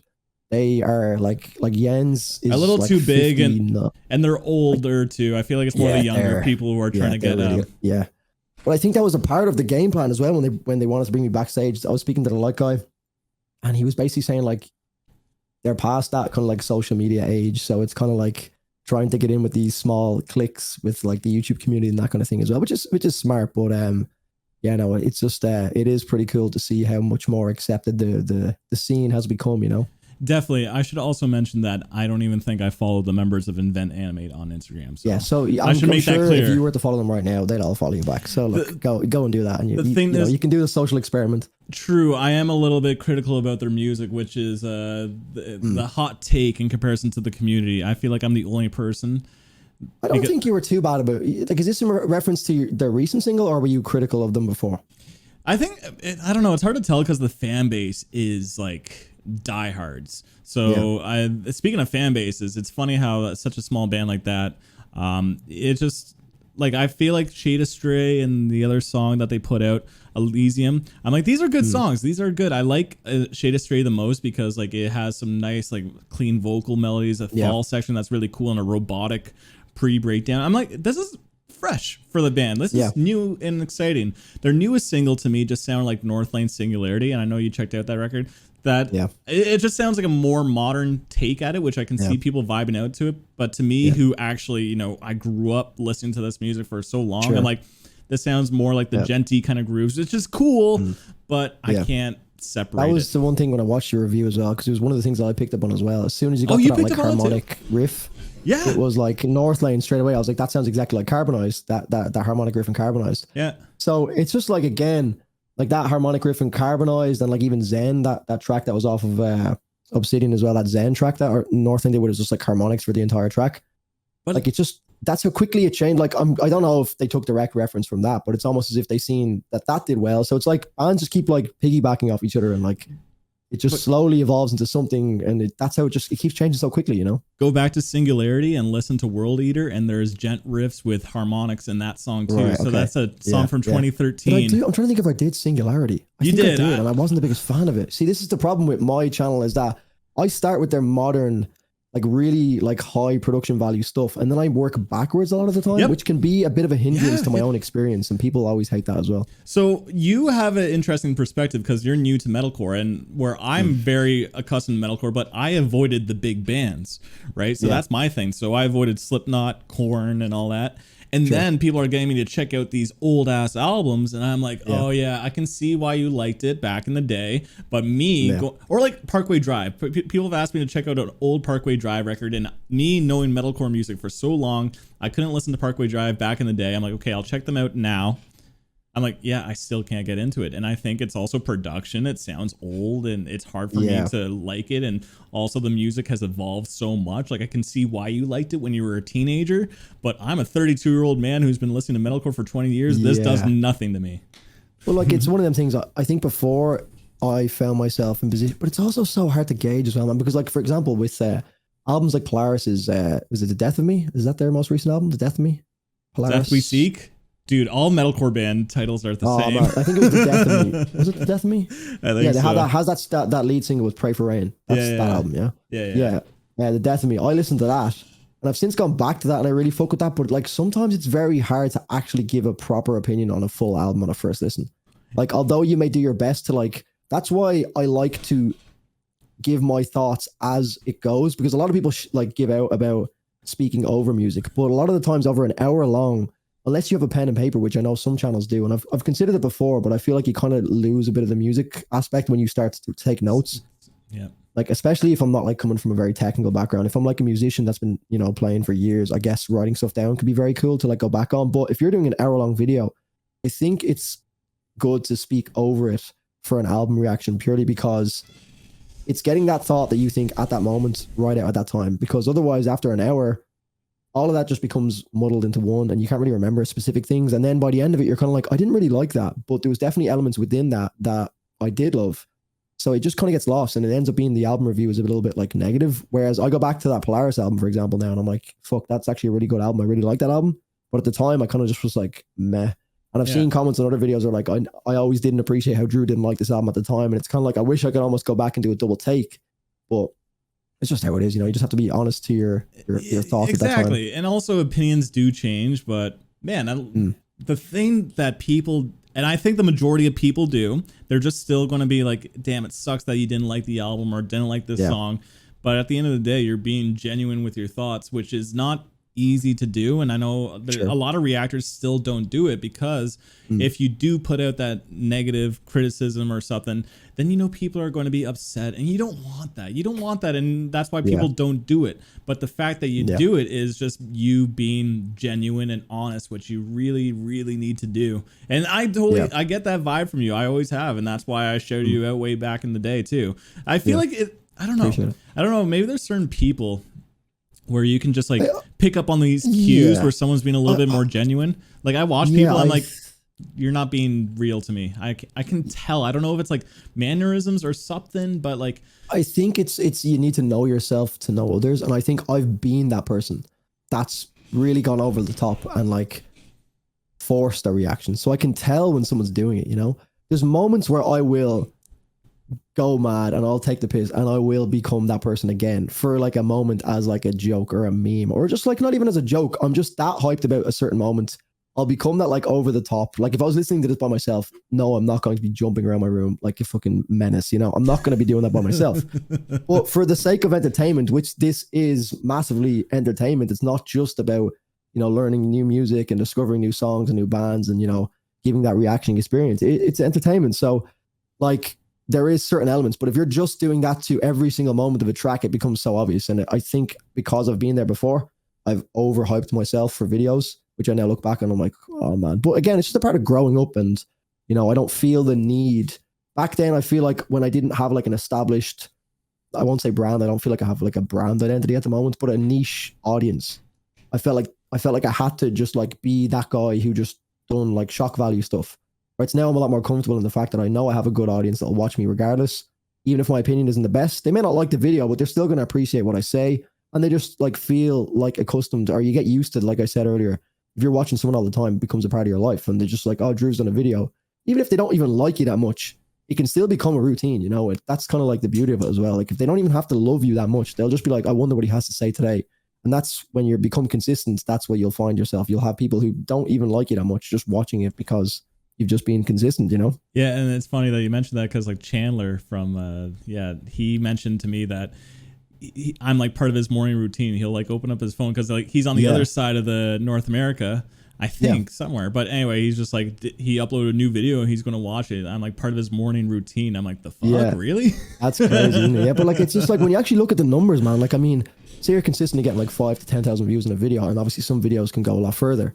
Like that's 5,000 people minimum that you are a part of some, to a certain extent, even if it's say, well, let's go on the lower end, say 3,000 people.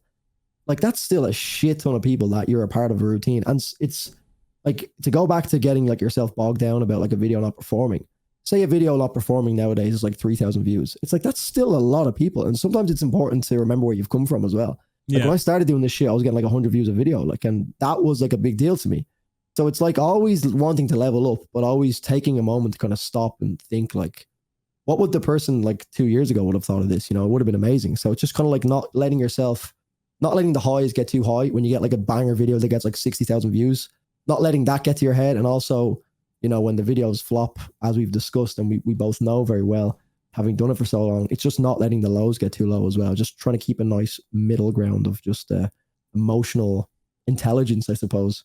Dude, I really respect that. And the thing is also, Something that I've been doing lately is just kind of controlling my emotions a little bit more, and this could be tied with MMA. You know, so you know, even my new Falling in Reverse video that I did, I tried to make sure that I wasn't like raising my voice too much, right? I didn't want to be angry. I just wanted to be level-headed about my opinion. So I'm really like, it's all intentional with my videos lately, where I'm trying to just stay, even in like YouTube comments, we were talking about that earlier, don't get angry back with people. That kind of shows weakness, I think, too, right? So yeah, of course, absolutely.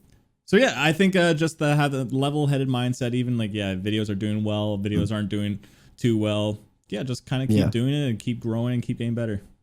Yeah, that's a massive part of it, is like you mentioned there, I think when a negative comment comes about and you feel the need to respond to it, you're almost allowing them to, like, if there's, I think a lot of the time when there's an element of truth sprinkled somewhere, whether or not be the exact truth, there's something deep down a lot of the time that you'll look at a comment. And I've experienced this. This is why I can speak on it, because I know that's why sometimes it irks you because if someone says something that is completely untrue of you, I don't even like, it doesn't bother me in the slightest, because I know who I am. My friends know who I am. My parents, like my family knows who I am. I don't need to rise to that. But if there's even the most small inkling of truth in it, that's when it like hits there. And that's when you get that impulse to respond. Even though it's like complete bullshit, but it's still like, you know, like even if it's like an emotional thing where they're saying you've done this because of this. What if sorry. What if they put words in your mouth though? What if they say something that you're like, I definitely did not say that? How would you respond? That's different. I guess that's different. If it's, I suppose there's so many different scenarios. If they're putting words in your mouth, it kind of depends on the traction of the comment, I guess. If it's just one of these comments that like it's been up for a few hours and no one's even paid any attention to it, it's just kind of like, what's the point? But if it's like a fresh one and people are kind of interacting with it, and it's like people are trying to, because I've noticed that a lot of the time, if someone does say something kind of outlandish, which again, it's few and far between, I've actually got a fairly non-toxic community, which is nice, I guess, for now anyway. But I think a lot of people will jump on that person, which is nice. I don't need like a big pack of people to go and like, you know, hunt after people for me, but it is nice to know that some people will have your back, because it shows that you have a genuine connection with at least most of your audience, I guess. If people are willing to, you know, spend a few moments to go and defend you in the comments without you even saying anything, maybe I'll jump in then. And I think then I become more of the mediator. I just don't want this big negative fucking, I think it's just important to come across looking well. Yeah. And I think the worst thing you can do for like an image is just to start cursing someone out on a comment. Yeah. And like, you know, fuck you. Like if you just come across, even if it means ignoring it, leave it, or just becoming that moderator of like, if someone's sticking up for you, just be like, gents, leave it there. Like, you know, it's more mature. Or just let them keep fighting, and it helps your video in the algorithm with all those comments. Another thing, I've thought of that before as well.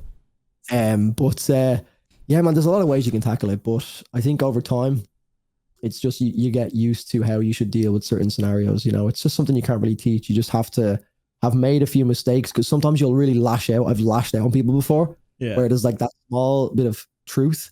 And then you kind of look back at it and you're like, it's almost like when you do something when you're drunk, because you're like, you're not really you for that moment. And then you wake up the next day and you're cringing a bit. It's like when you're that angry, or like if someone like strikes home or gets you emotional about something, and then you kind of like remove yourself from that scenario, you're kind of like, oh yeah, I probably was a little bit like too aggressive with that. And it's kind of like cringe. You know, it's just knowing how to deal with it. Speaking of drunkenness, I had a dream recently that I was like, I was drunk. Here we go. Oh yeah, no, I did like Instagram stories of me getting wasted and doing some shit and stuff. And then like I woke up in the morning, I'm like, oh my God. No. And I checked my Instagram, I'm like, there's no stories. I'm like, it was a fucking dream, right? Shit. Yeah. But like that, I think that's like one of my biggest worries, because back in the day, like during my college days, I would have like, you know, my good drunken night outs where I'm like, what happened last night?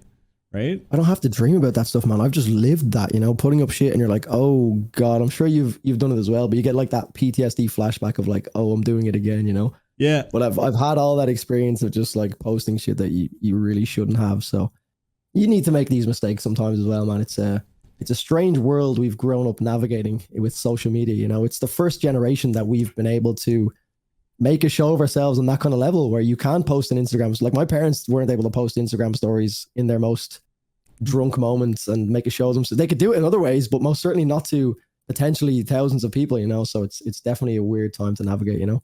Oh yeah, and even worse now having a brand too. So if like back in the day, it was just like my old college like days on my personal Instagram. But if I did that now, I'm like, oh fuck. Yeah, see, that's you're branded now, man. So that's why I'm like, I don't want to take that next step into being branded, so to speak. It's still kind of like my personal page. So I can just be like, yeah, that's not me, man. That's Drew. Yeah. But like Drew Fortune, the guy who does the videos, yeah, that's different, bro. We haven't got a channel for him. We haven't got a page for him, so it's all good. Don't mind that. Do you ever think about the more popular you get, the more pressure you have, kind of thing too? No. The only pressure I actually feel from doing this is, for example, I was so anxious coming into something like this.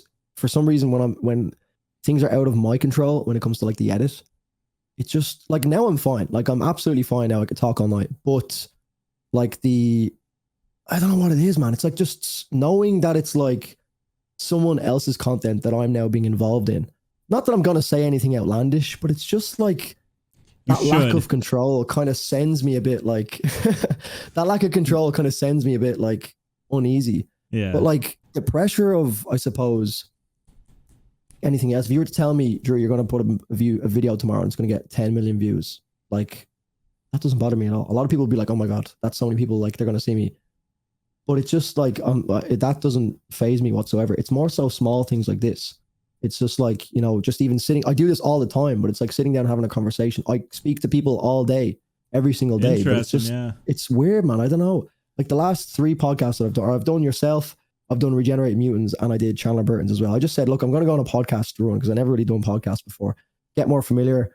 But it's one of these things, again, it's like self-growth. You know, you get more familiar with this and it becomes more comfortable, and you'll feel great about it tomorrow knowing that I was so freaking out about this to do this. So, and each one becomes a little more comfortable. And that's why I look at you and I'm like, you said you had 9 episodes done. I'm like, man, like that's, and it's not only that, like you're doing it with artists that I'm sure you're a big fan of as well. Like I know you had, was it Veil of Maya's lead singer as well, like Lucas, and then like you're getting all these people on. I'd say that's like, do you feel nervous going into these, or are you just, is this a part of your routine now? That's a good question. I definitely was more nervous at the beginning. It's getting more comfortable because I'm realizing I'm trying to make it less interview like I haven't even bothered to ask you a question, dude. Like I have a list of questions, I haven't even gone through them, so that's why I like talking to you right now. Sure. But like the Lucas one, you know what, I think the one that should have made me the most nervous was Protest the Hero, which is one of my favorite bands of all time. I have them tattooed onto me, right? Oh shit. Yeah, so they're a big deal, and I interviewed the lead singer, but I just knew so much about him that I was fine. So I'm okay. I think the only time where I'm really nervous, and I've mentioned this before, is the Thrice vocalist. His name is Dustin Kensrue, because he's an idol of mine. Like he's someone that I actually idolize. But another thing about him is that he's very, his energy is just a very chill guy. He's very humble, and like it's going to be hard to match that and get good conversation, because I'm going to feel like, oh, I'm going to sound like an idiot in comparison to him because he's such a smart, well-spoken dude. So that's probably the time where I get nervous, but like it is part of my routine. But to say that I wasn't, even right now, like talking to you, I'd be lying if I said I wasn't like completely not nervous, because even at the beginning, I'm like, I had to make sure that I was ready, because like, dude, I made that falling reverse video, I put it out there, and then I went to the gym, and then I realized the timing. I'm like, oh shit, dude, can we push this back half an hour? Because I didn't realize the timing. And then I'm like, shit, I still need to get questions prepared for you. I still need to have an intro for you. So there's my head space at, and then as soon as it's all ready, I'm like, oh yeah, like it's fine. So I definitely, there's always that initial anxiety. I think it was just the prep work and the timing, but I know it's a little bit of the unknown as well. Like I've never really spoken to you on this kind of level as well. We've had back and forth, like, but it feels like so fucking normal, man. I don't know. It's like we watched so much. I watched so much of you that I feel like I know you and knew how to talk to you. Like I don't know. It's really fucking weird. It is a weird dynamic, isn't it? Because it's like you forget that we still have that element of like people who watch our channel. Obviously, we don't see it from their perspective because we're us. But like I can watch you and you can watch me, so you get that same audience experience. So it's like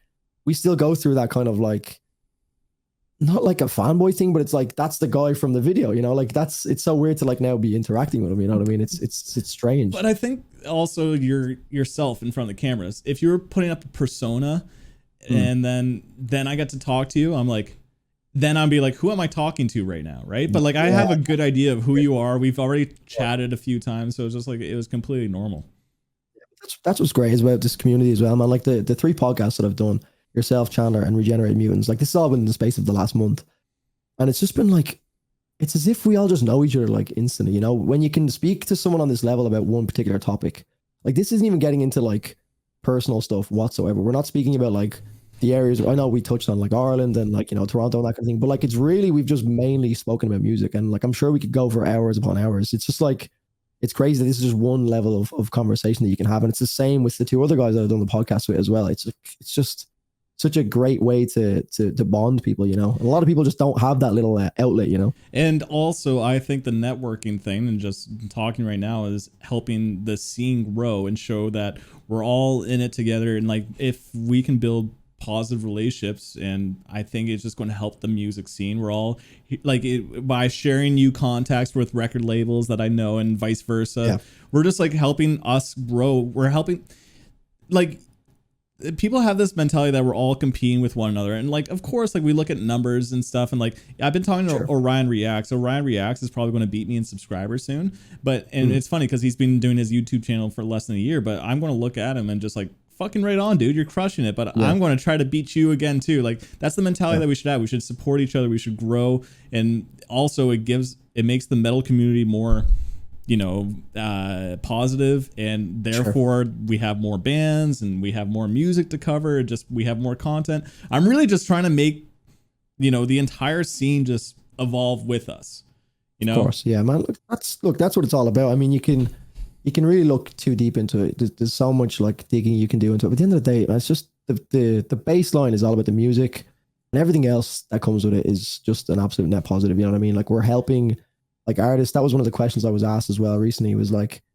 what's your opinion on the like way in which metal reaction channels are like, you know, how do I feel about being a part of, like, I suppose, the new wave media and that kind of thing? And I was like, I don't really look at it that way at all. Like, I guess it's a massive bonus that we can be a part of promoting bands and actually being a part of a band's career, like inadvertently. But it's also like a you know, a mutual relationship that the band has with us. Like, we grow our channels through them and vice versa. So, but I just don't think about it too much. You know, it's like very easy to see yourself as like doing this purely to like, you know, because we need to maintain this mutual relationship. But I just do it to find new music, man. That's like the love that it comes from. You know, I just fucking love all of the music I'm listening to at the moment. Like, you see my wall in the background. Like, this is just a wall that I've just built of all the fun albums that I've done. There's more up that you can't see them all. Your setup is way cleaner than mine. I got these 2 vinyls sitting. Nah, man. I'm like, they're hiding cables. My setup has driven me up the walls with just trying to get the right lighting and stuff. I've kind of given up again. Just again, going back to that, like trying to find the right moments to really set aside time. But at the end of the day, it comes back to, as long as the setup is somewhat clean, you don't really need to look too much into it. Again, I'm contradicting myself to a certain extent, because I did say before and on the other podcasts that focus on what you can control, like your setup. But what I mean by that is, make sure your audio is clean, make sure your camera is somewhat aesthetic. You know, don't make, you know, try and just do small things. Like, if you've got like a big bin of like dirty laundry in the background, just move it out of the way. You know what I mean? Like, it just some people just don't have that. Like, it's just small things that people just don't pick up on. So, like, I mean, the setup and everything can be, you could spend all day making it perfect, but at the end of the day, if the content isn't what it should be, or if it isn't enjoyable, then you could literally be doing, you know, reaction videos on the moon, and they would still flop, you know. So and it's funny they say that, but like, one thing that's really bugging me is that when I do these podcasts, my camera quality dips, and I don't know how to fucking fix it. Like, that's one thing that's been bugging me. Like, I don't get it, man. It's weird. How do you record? Do you use a Camlink? Camlink, yeah, Camlink 4K. What camera do you have? I have a Sony something. Dude, right, it's a Sony camera. Okay, yeah, it's a good camera. When I live stream, when I make videos, it looks fine. But then when I bring it over to Discord, it just like the quality just dips. I don't know if maybe I need to upgrade my Discord or something. Maybe, yeah. I don't know, man. Like, I'm kind of this. It's a whole new world as well, which is like another like cool byproduct of doing these videos. Is like, you're inadvertently, you have to learn about technology as well. Like, you have to learn so much cool things about, like, you know, audio interfaces, like, you know, your lighting, new cameras, how to connect the camera to a PC. Like, that's not a normal thing for a camera to normally do. You need the cam link and everything. It's just so much cool shit, you know? Dude, I just want to say, if you do plan on doing this full time and say it doesn't work out, the experience that you get from this is just like fucking unrivaled, because you're since you're doing everything, you're you're the graphic designer, you're the video editor, you're the presenter, you're the PR, you're the accountant, you're the IT person with like computers. Like you do everything. You wear so many caps that your resume is stacked. Yeah.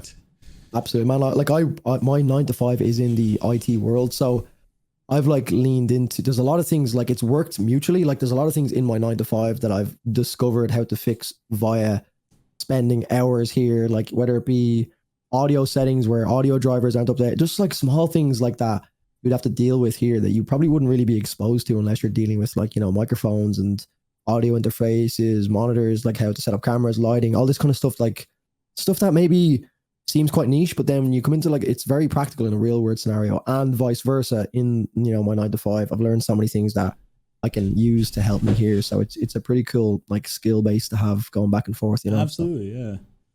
Dude, this is the longest podcast so far. How long are we going for, bro? I was going to say 2.5 hours. That was like 220, or that was over 2 at least.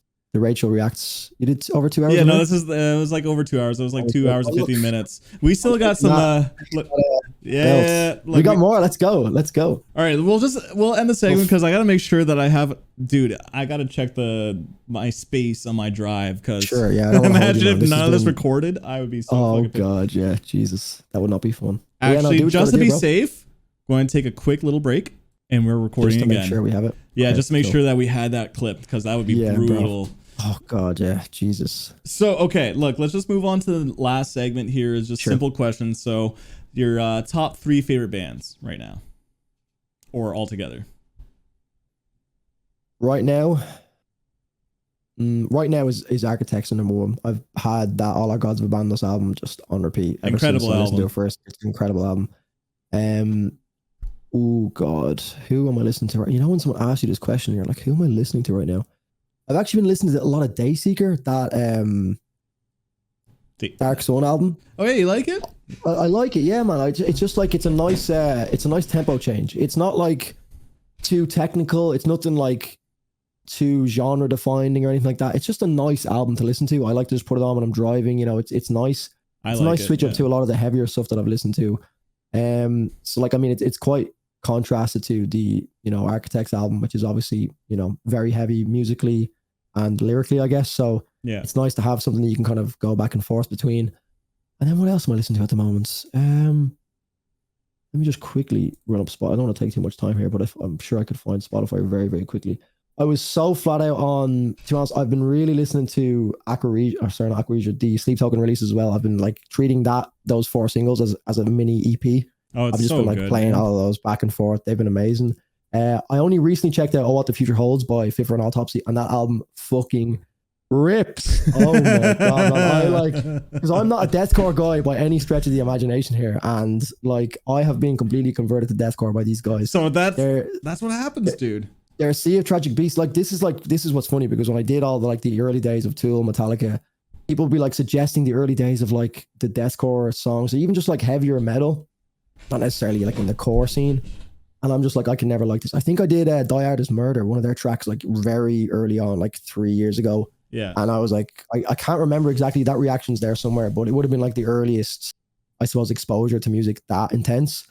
And I pretty sure I fucking hated it. And I'm like, I'll never like this. And then Meshuggah came along and kind of like got me into those like polyrhythms and that weird kind of like, I don't know why I'm grooving to this because I don't understand it, but I'm finding it somehow. Yeah. And then it just kind of spirals into like that heavier sound. You kind of get a taste for it. So yeah, What the Future Holds, I'm really listening to that a lot, to be honest. Ever since I listened to it.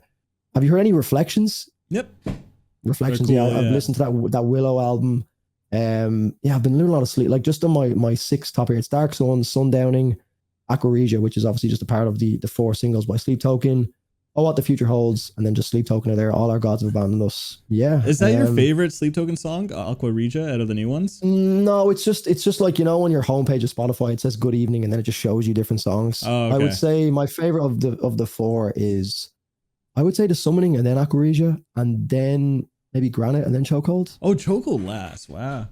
Yeah, well, again, to be honest, it's so like minute, the difference between all of them. Yeah. They're all incredible songs. I don't even think I could actually give you reasons as to why. they're my favorite. It's just kind of like off the top of my head, but I think the summoning is just I've really grown to love that funk section. I didn't really understand the funk section when I first heard it. I was like so just like sat there like what the like this is so experimental even by their standards. It's going viral, eh? Yeah, it's pretty sick. But yeah, so that's it. So, Bad Omens, I love the Death's Peace of Mind as well. That album has just been, I'm still playing that ever since I first heard it. I love that album. And yeah. I just want to check Viral Ireland because let's see what's going on there. The viral playlist on Spotify, yeah, Sleep Token the Summoning is like #1. So Ireland. Really? Oh, come on, Ireland. It's number 6. Number 6, right. Okay, what's number 1? Out of curiosity. Connolly, Midnight Summer Night. I don't even know that song, to be honest, man. I have no idea. I have no clue. Copyright incoming. Yeah. Oh shit. You're right. 2.5 hours gone. Yeah, my whole channel taken down too. Yeah. Actually, do you know, just another album I'm listening to is Sky Void of Stars by Catatonia as well. I don't know if you've heard that. It's their latest album. It's a very prog album. I've heard of it. I know the band. I've heard of that album. I haven't checked it out though. No one's actually requested it, which is funny on Twitch or anything. Like it didn't really do great numbers on my channel, but just since you're a prog guy, I would suggest even in your own time checking it out. It's one of those growers. Have you heard The Great Cold Distance by them? Their album, The Great Cold Distance, bro. I think that will be a very good album to check out at some point. I think that will do like very, I would say probably do good numbers. That's a really fucking sick album. There's some bangers on that, and it's also just like that one of those prog albums that it's like maybe first listen you might be kind of like that's fun, but I don't know. But then after like a few listens, you're gonna come back to that a lot, man. There's some big songs in that. Like, it's a real like I think their latest album, Sky Void of Stars, as well, isn't as good as The Great Cold Distance. They've gone a lot more. I suppose they've toned back the heaviness a bit, but it still has that Catatonia feel. But The Great Cold Distance, man, I think if you haven't heard that, check that out. It's from 2006. It sounds fucking beautiful. Even to this day, it's stood the test of time 100%. Nice. If you have an album at all to do, check it out in your own time. Catatonia. Or a video. I'd love to see a video too as well. That's all I'm saying. That's all I'm saying. Yeah, the thing is, like, I do videos based off like what like I want to check out and also what my audience is checking out, and no one's asking for that. So that's why I primarily have been doing a lot of metalcore on my channel. But I'll be honest, I'm getting big metalcore fatigue. It might happen to you. Give it like 3 or 4 more years. You've said it yourself. The year of prog, man. The Great Cold Distance. Like, if you really, it's a good prog album. That's all I'm saying. But there's a site that I really like called Sputnik Music, and I think it's doing it's doing well there. Let me see the rating that it's 4.2 out of 5. That's actually really high. Solid. That's their latest album, Sky Void of Stars. Yeah. Right. Okay. I imagine the Great Cold Distance is probably higher because. Yeah, but anyway, so that's if you're interested, I'd maybe even give Sky Void of Stars a go in your own time, just whenever you're free. See because I don't think that would even be worth doing a video for it, just based on how mine performed, because it's just like it doesn't have like these big reaction worthy moments. It's just a very cool album. Yeah. But I think has a lot more like reaction worthy, or even even just in your own time, it'd be great to hear your opinion on that. Fair. I think a lot of people would fan over that as well because it's a fucking sick album. I gotta check it out. Next up, top 3 video games. Oh god, it's gonna be like Call of Duty 1 too. All time, Call of Duty 4 Modern Warfare, the original Modern Warfare. That was like my first game that I literally like my relationship with my parents. Like if you got a graph of like my enjoyment of the game with my relationship with my parents, it was like pretty opposite. So Call of Duty 4 Modern Warfare. I think all time after that would be Halo 3. I'm a big FPS guy, so I don't really have anything beyond that. Halo 3 after that. And then probably the next installment of Call of Duty Modern Warfare, the one that they brought Warzone out with, because I just have such like fond memories of that during lockdown with like all the guys, everyone being online. So that the newish one that came like 3 years ago. It was Modern Warfare 2019. That was the rebranded version of Modern Warfare, and then they brought Warzone with that, and it's not even the game, it's just the Warzone that came with that. It was just it's so sick. many good memories. I played that too. That was my last Call of Duty game. Yeah, and look, that was a good time to get out because it sucks now. So I've just given up on that, man. It's just like, I can't. It's too much stress. I'm just like, I don't enjoy this anymore. Oh man, I want to play Modern Warfare 2. I just feel like I miss playing COD a little bit, so I kind of want to get it. It was like a lot to do with which COD you got into first. Is kind of like your best COD. Like everyone's like, oh, what's your favorite COD? It's like Modern Warfare 2. Right. What was the first? I'm guessing yours was your first Call of Duty Modern Warfare 2. Is it the first game you played from Call of Duty? And it's kind of like my 4. And then a lot of my friends were like Call of Duty 5, and they're all like, that was the best COD. So it's kind of like everyone just has that like first Call of Duty bias. But like back then, you couldn't go wrong with any of the Call of Duties. They were just COD 4, COD 5, Modern Warfare 2, Modern Warfare 3 was a little bit, it was good, but like, and then Black Ops, all those games were great. So it's just, yeah, it's just like a nostalgia trip now. I just try not to keep playing it because it's going to ruin those memories. So yeah. True. And I find it hard to even play video games lately, just timing wise. Like speaking of energy, like after doing YouTube all the time, and then at the end of the day, I'm like, oh man, I don't feel like playing a video game. Like I feel like just watching a show and taking it easy. Yeah. See, I don't even watch any shows or anything like that. I literally, all my time is consumed by YouTube. It's like not just watching like metal content. I just spend so much time watching like my For You or my recommended page just knows me so well, man. It'll be like, here's an hour and a half long video of something that is completely irrelevant to your life and will not, progress you as a human. You'll watch it all, What do you like on YouTube? Oh man, like what did I watch earlier on? I watched I watched like the majority of, do you know CoffeeZilla? The guy who like calls everyone out? No. Oh man, you gotta watch it. Like CoffeeZilla? CoffeeZilla. He's like really, really, if you want to look at high production value on videos, he does like expose videos on, Dylan Dennis, the guy who trained with Conor McGregor and all this kind of thing. He's a BJJ guy. He basically he called him out. He called Logan Paul out on his like scam with all of the NFT stuff and that kind of thing. It's just, he does really in-depth, like crypto based scam works, and he like calls people out and exposes them. Not that I watch him a lot, but that's just one of the videos I was watching earlier, and it can range from like that to like just, man, anything, to be honest. I don't really have anything in particular, but I watch a lot of shit as well. That's just a lot of time consuming stuff. So yeah. Fair enough. Not the most. I have a lot of stuff I watched. I'm just not proud of. I'm like, why did I spend an hour and a half watching that shit? What a waste of time. But yeah, doom scrolling and stuff. Top 3 beers. Whew. This is a controversial one because I don't consider Guinness to be a beer, but apparently it's technically a beer, which annoys me because I've always considered it to be like different to a beer. It's like, if it's not a beer, then what is it? Just a stout? But the stout's a beer. I don't know, man. Yeah, it's like it's Guinness, like it's stout, but I don't know. I had this argument again with my girlfriend who's from Brazil, and from Brazil. She like basically called me out on the fact that it is a beer, and then I was like, well, I've just lost all my Irish credentials right now. There's someone who's been here for 9 months. So she knows more about Ireland than I do. So Guinness number 1. Man, I'm so like out of touch with beers outside of Guinness. I'm like, it's like Guinness. You're the Irish stereotype, dude. Actually, it's like Guinness up until I get to that point where I can't do beer anymore, and then it's like, so I would say it's like my top 3 beers would be like Guinness, Malibu Coke, and then probably like a vodka Red Bull. Like that's how like I just streamline the process here. I don't play around, Fair enough. Yeah, man, I don't know. I'm all over the place when it comes to beer. Right now, I feel like more like a coffee stout kind of guy.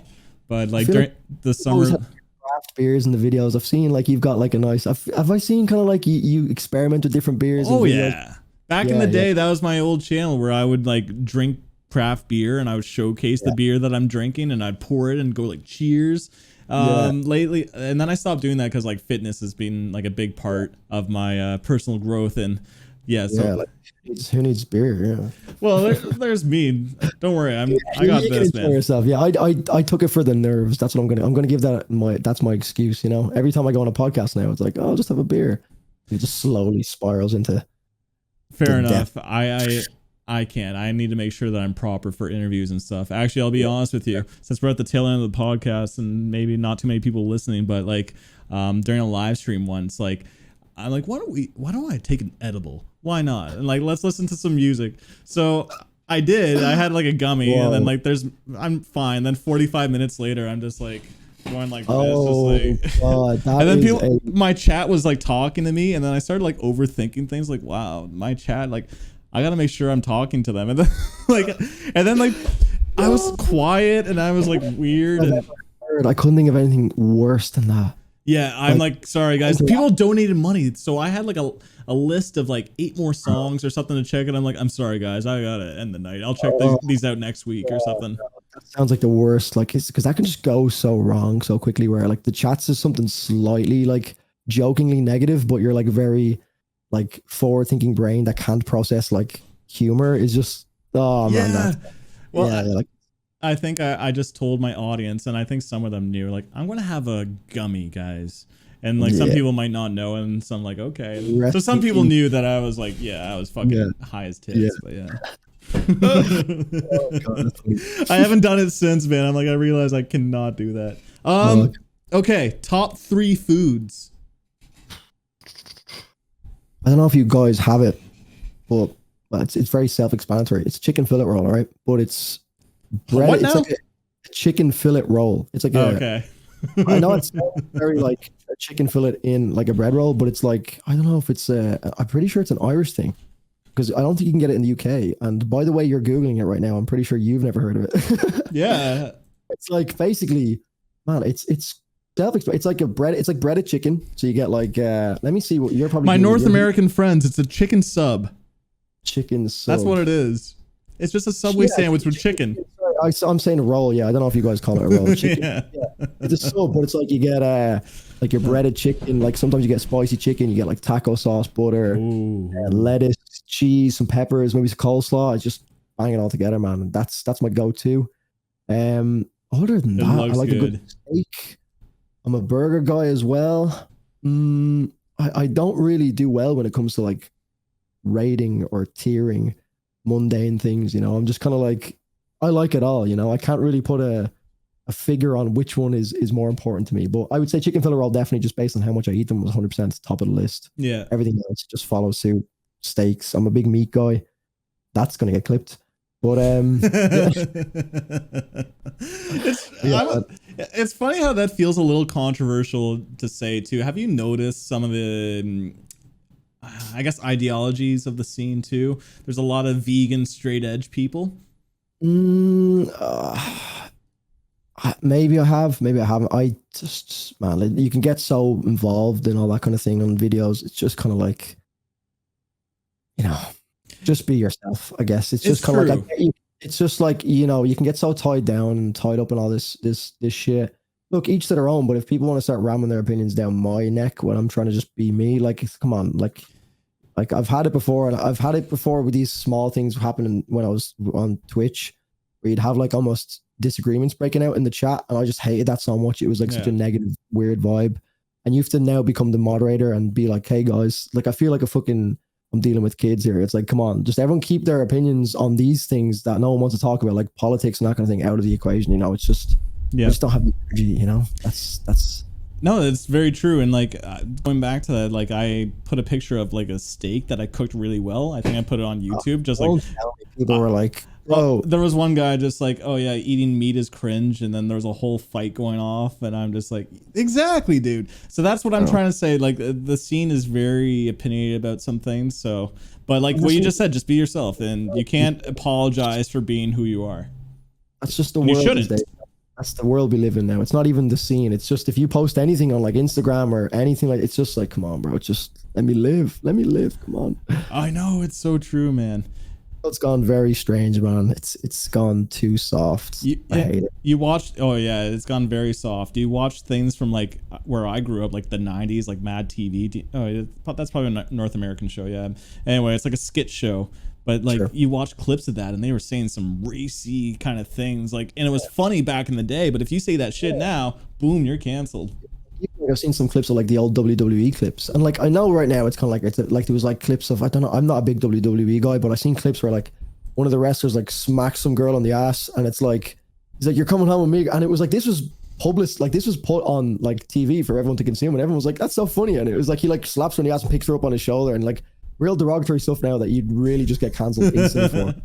This was just a daily part of their show, and it's funny to look back on, and just how people back then, I get obviously you can have like allowing that sort of behavior can lead to, you know, negative things and that kind of thing, but like for the most part, anyone with half of a brain can understand the humor behind it. So it's just it's gone so far into the abyss at this point, it's not even worth speaking about. You know, there's nothing getting resolved here.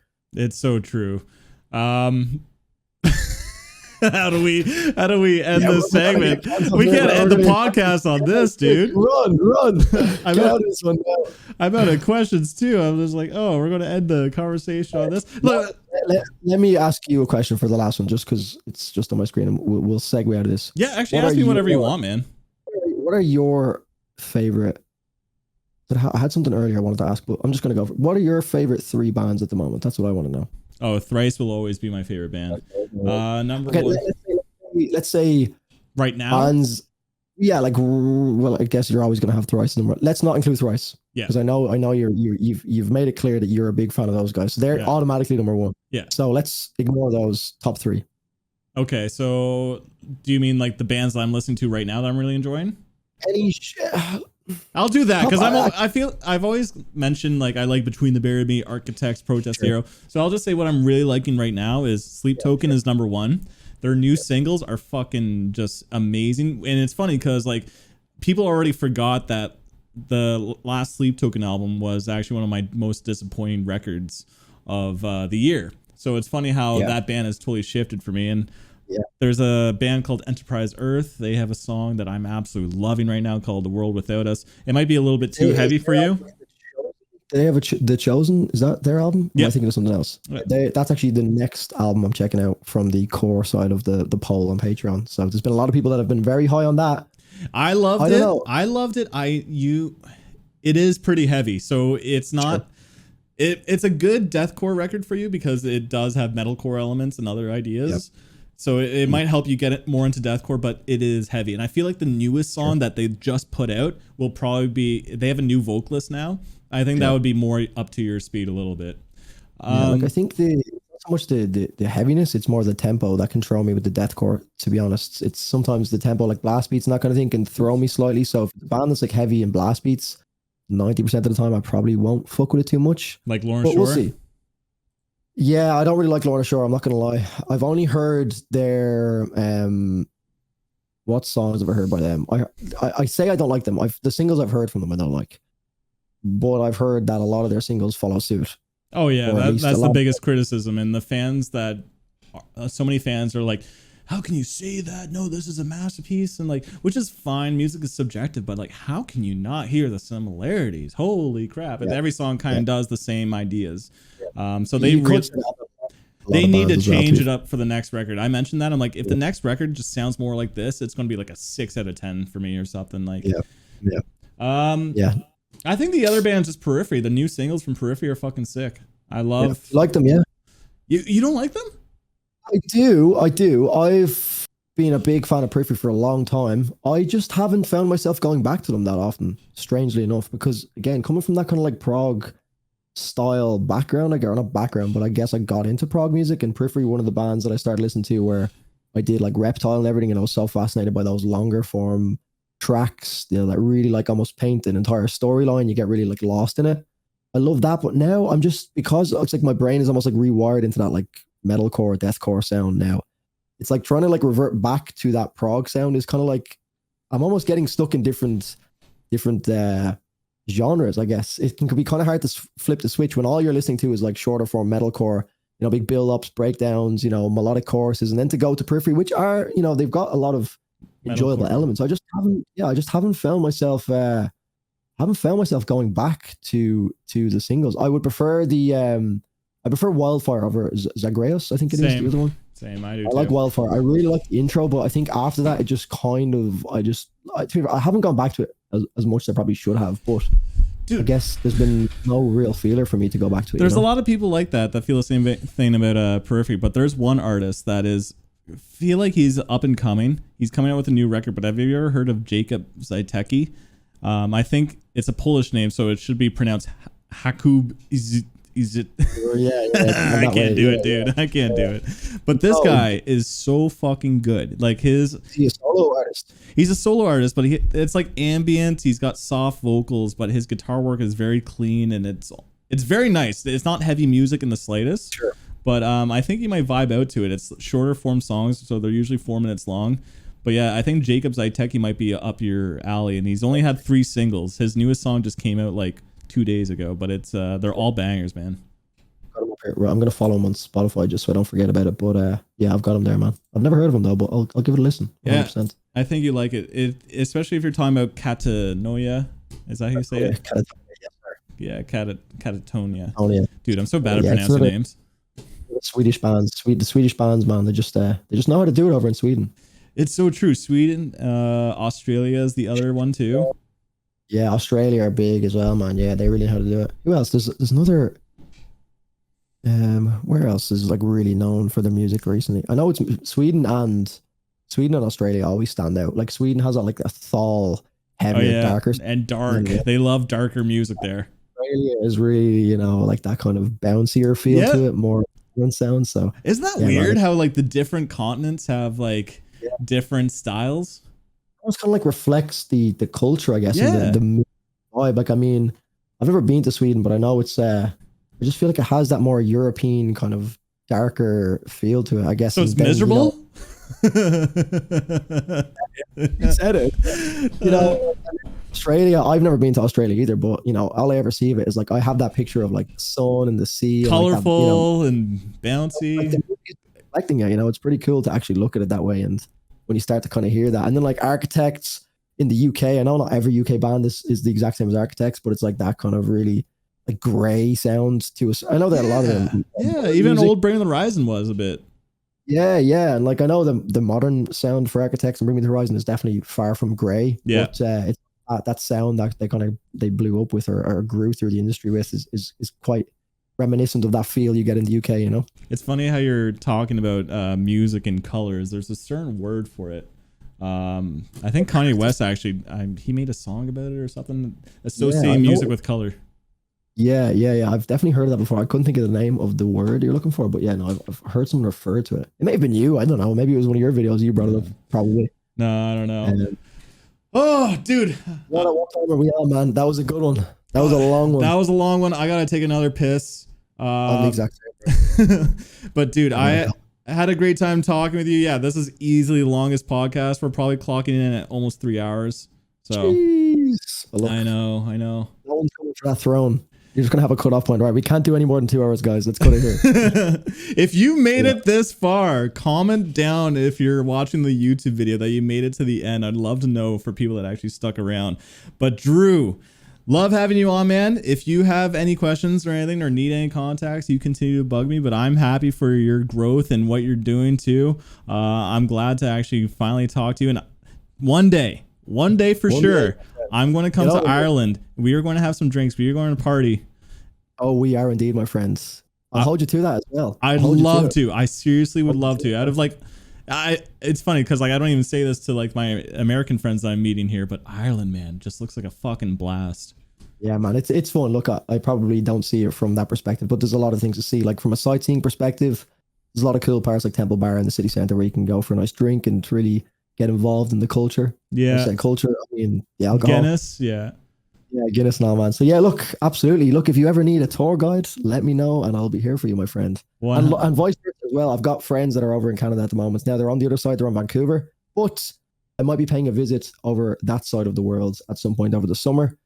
Maybe a trip to Toronto, who knows? But look, that'd be sick. That'd be sick, man. It wouldn't just be me. It would be Nick Nocturnal, Orion Reacts, Bogdan. Because we don't get any shows over this side of the world. The only show just before we go, actually, I have the Spirit Box, Brand of Sacrifice, and Low. They're actually coming to Dublin, which is like huge, man, because like we don't get anything at all. And like then Spirit Box just dropped that announcement that they're bringing Loads and Brand of Sacrifice. So I was like, oh shit, son. That is a great lineup. That is yeah. It'll be a lot of fun, man. I can't wait. But yeah, look, I will not let you. I won't keep any longer, my friend. Thank you so much for having me again. I appreciate it. And look, like I said, you're absolutely glowing. The golden retriever of the and thank you so much for having me, my friend. It's been an absolute pleasure. Yeah, no worries, man. Have a good night, eh? All right, take care, lads. Cheers. Peace.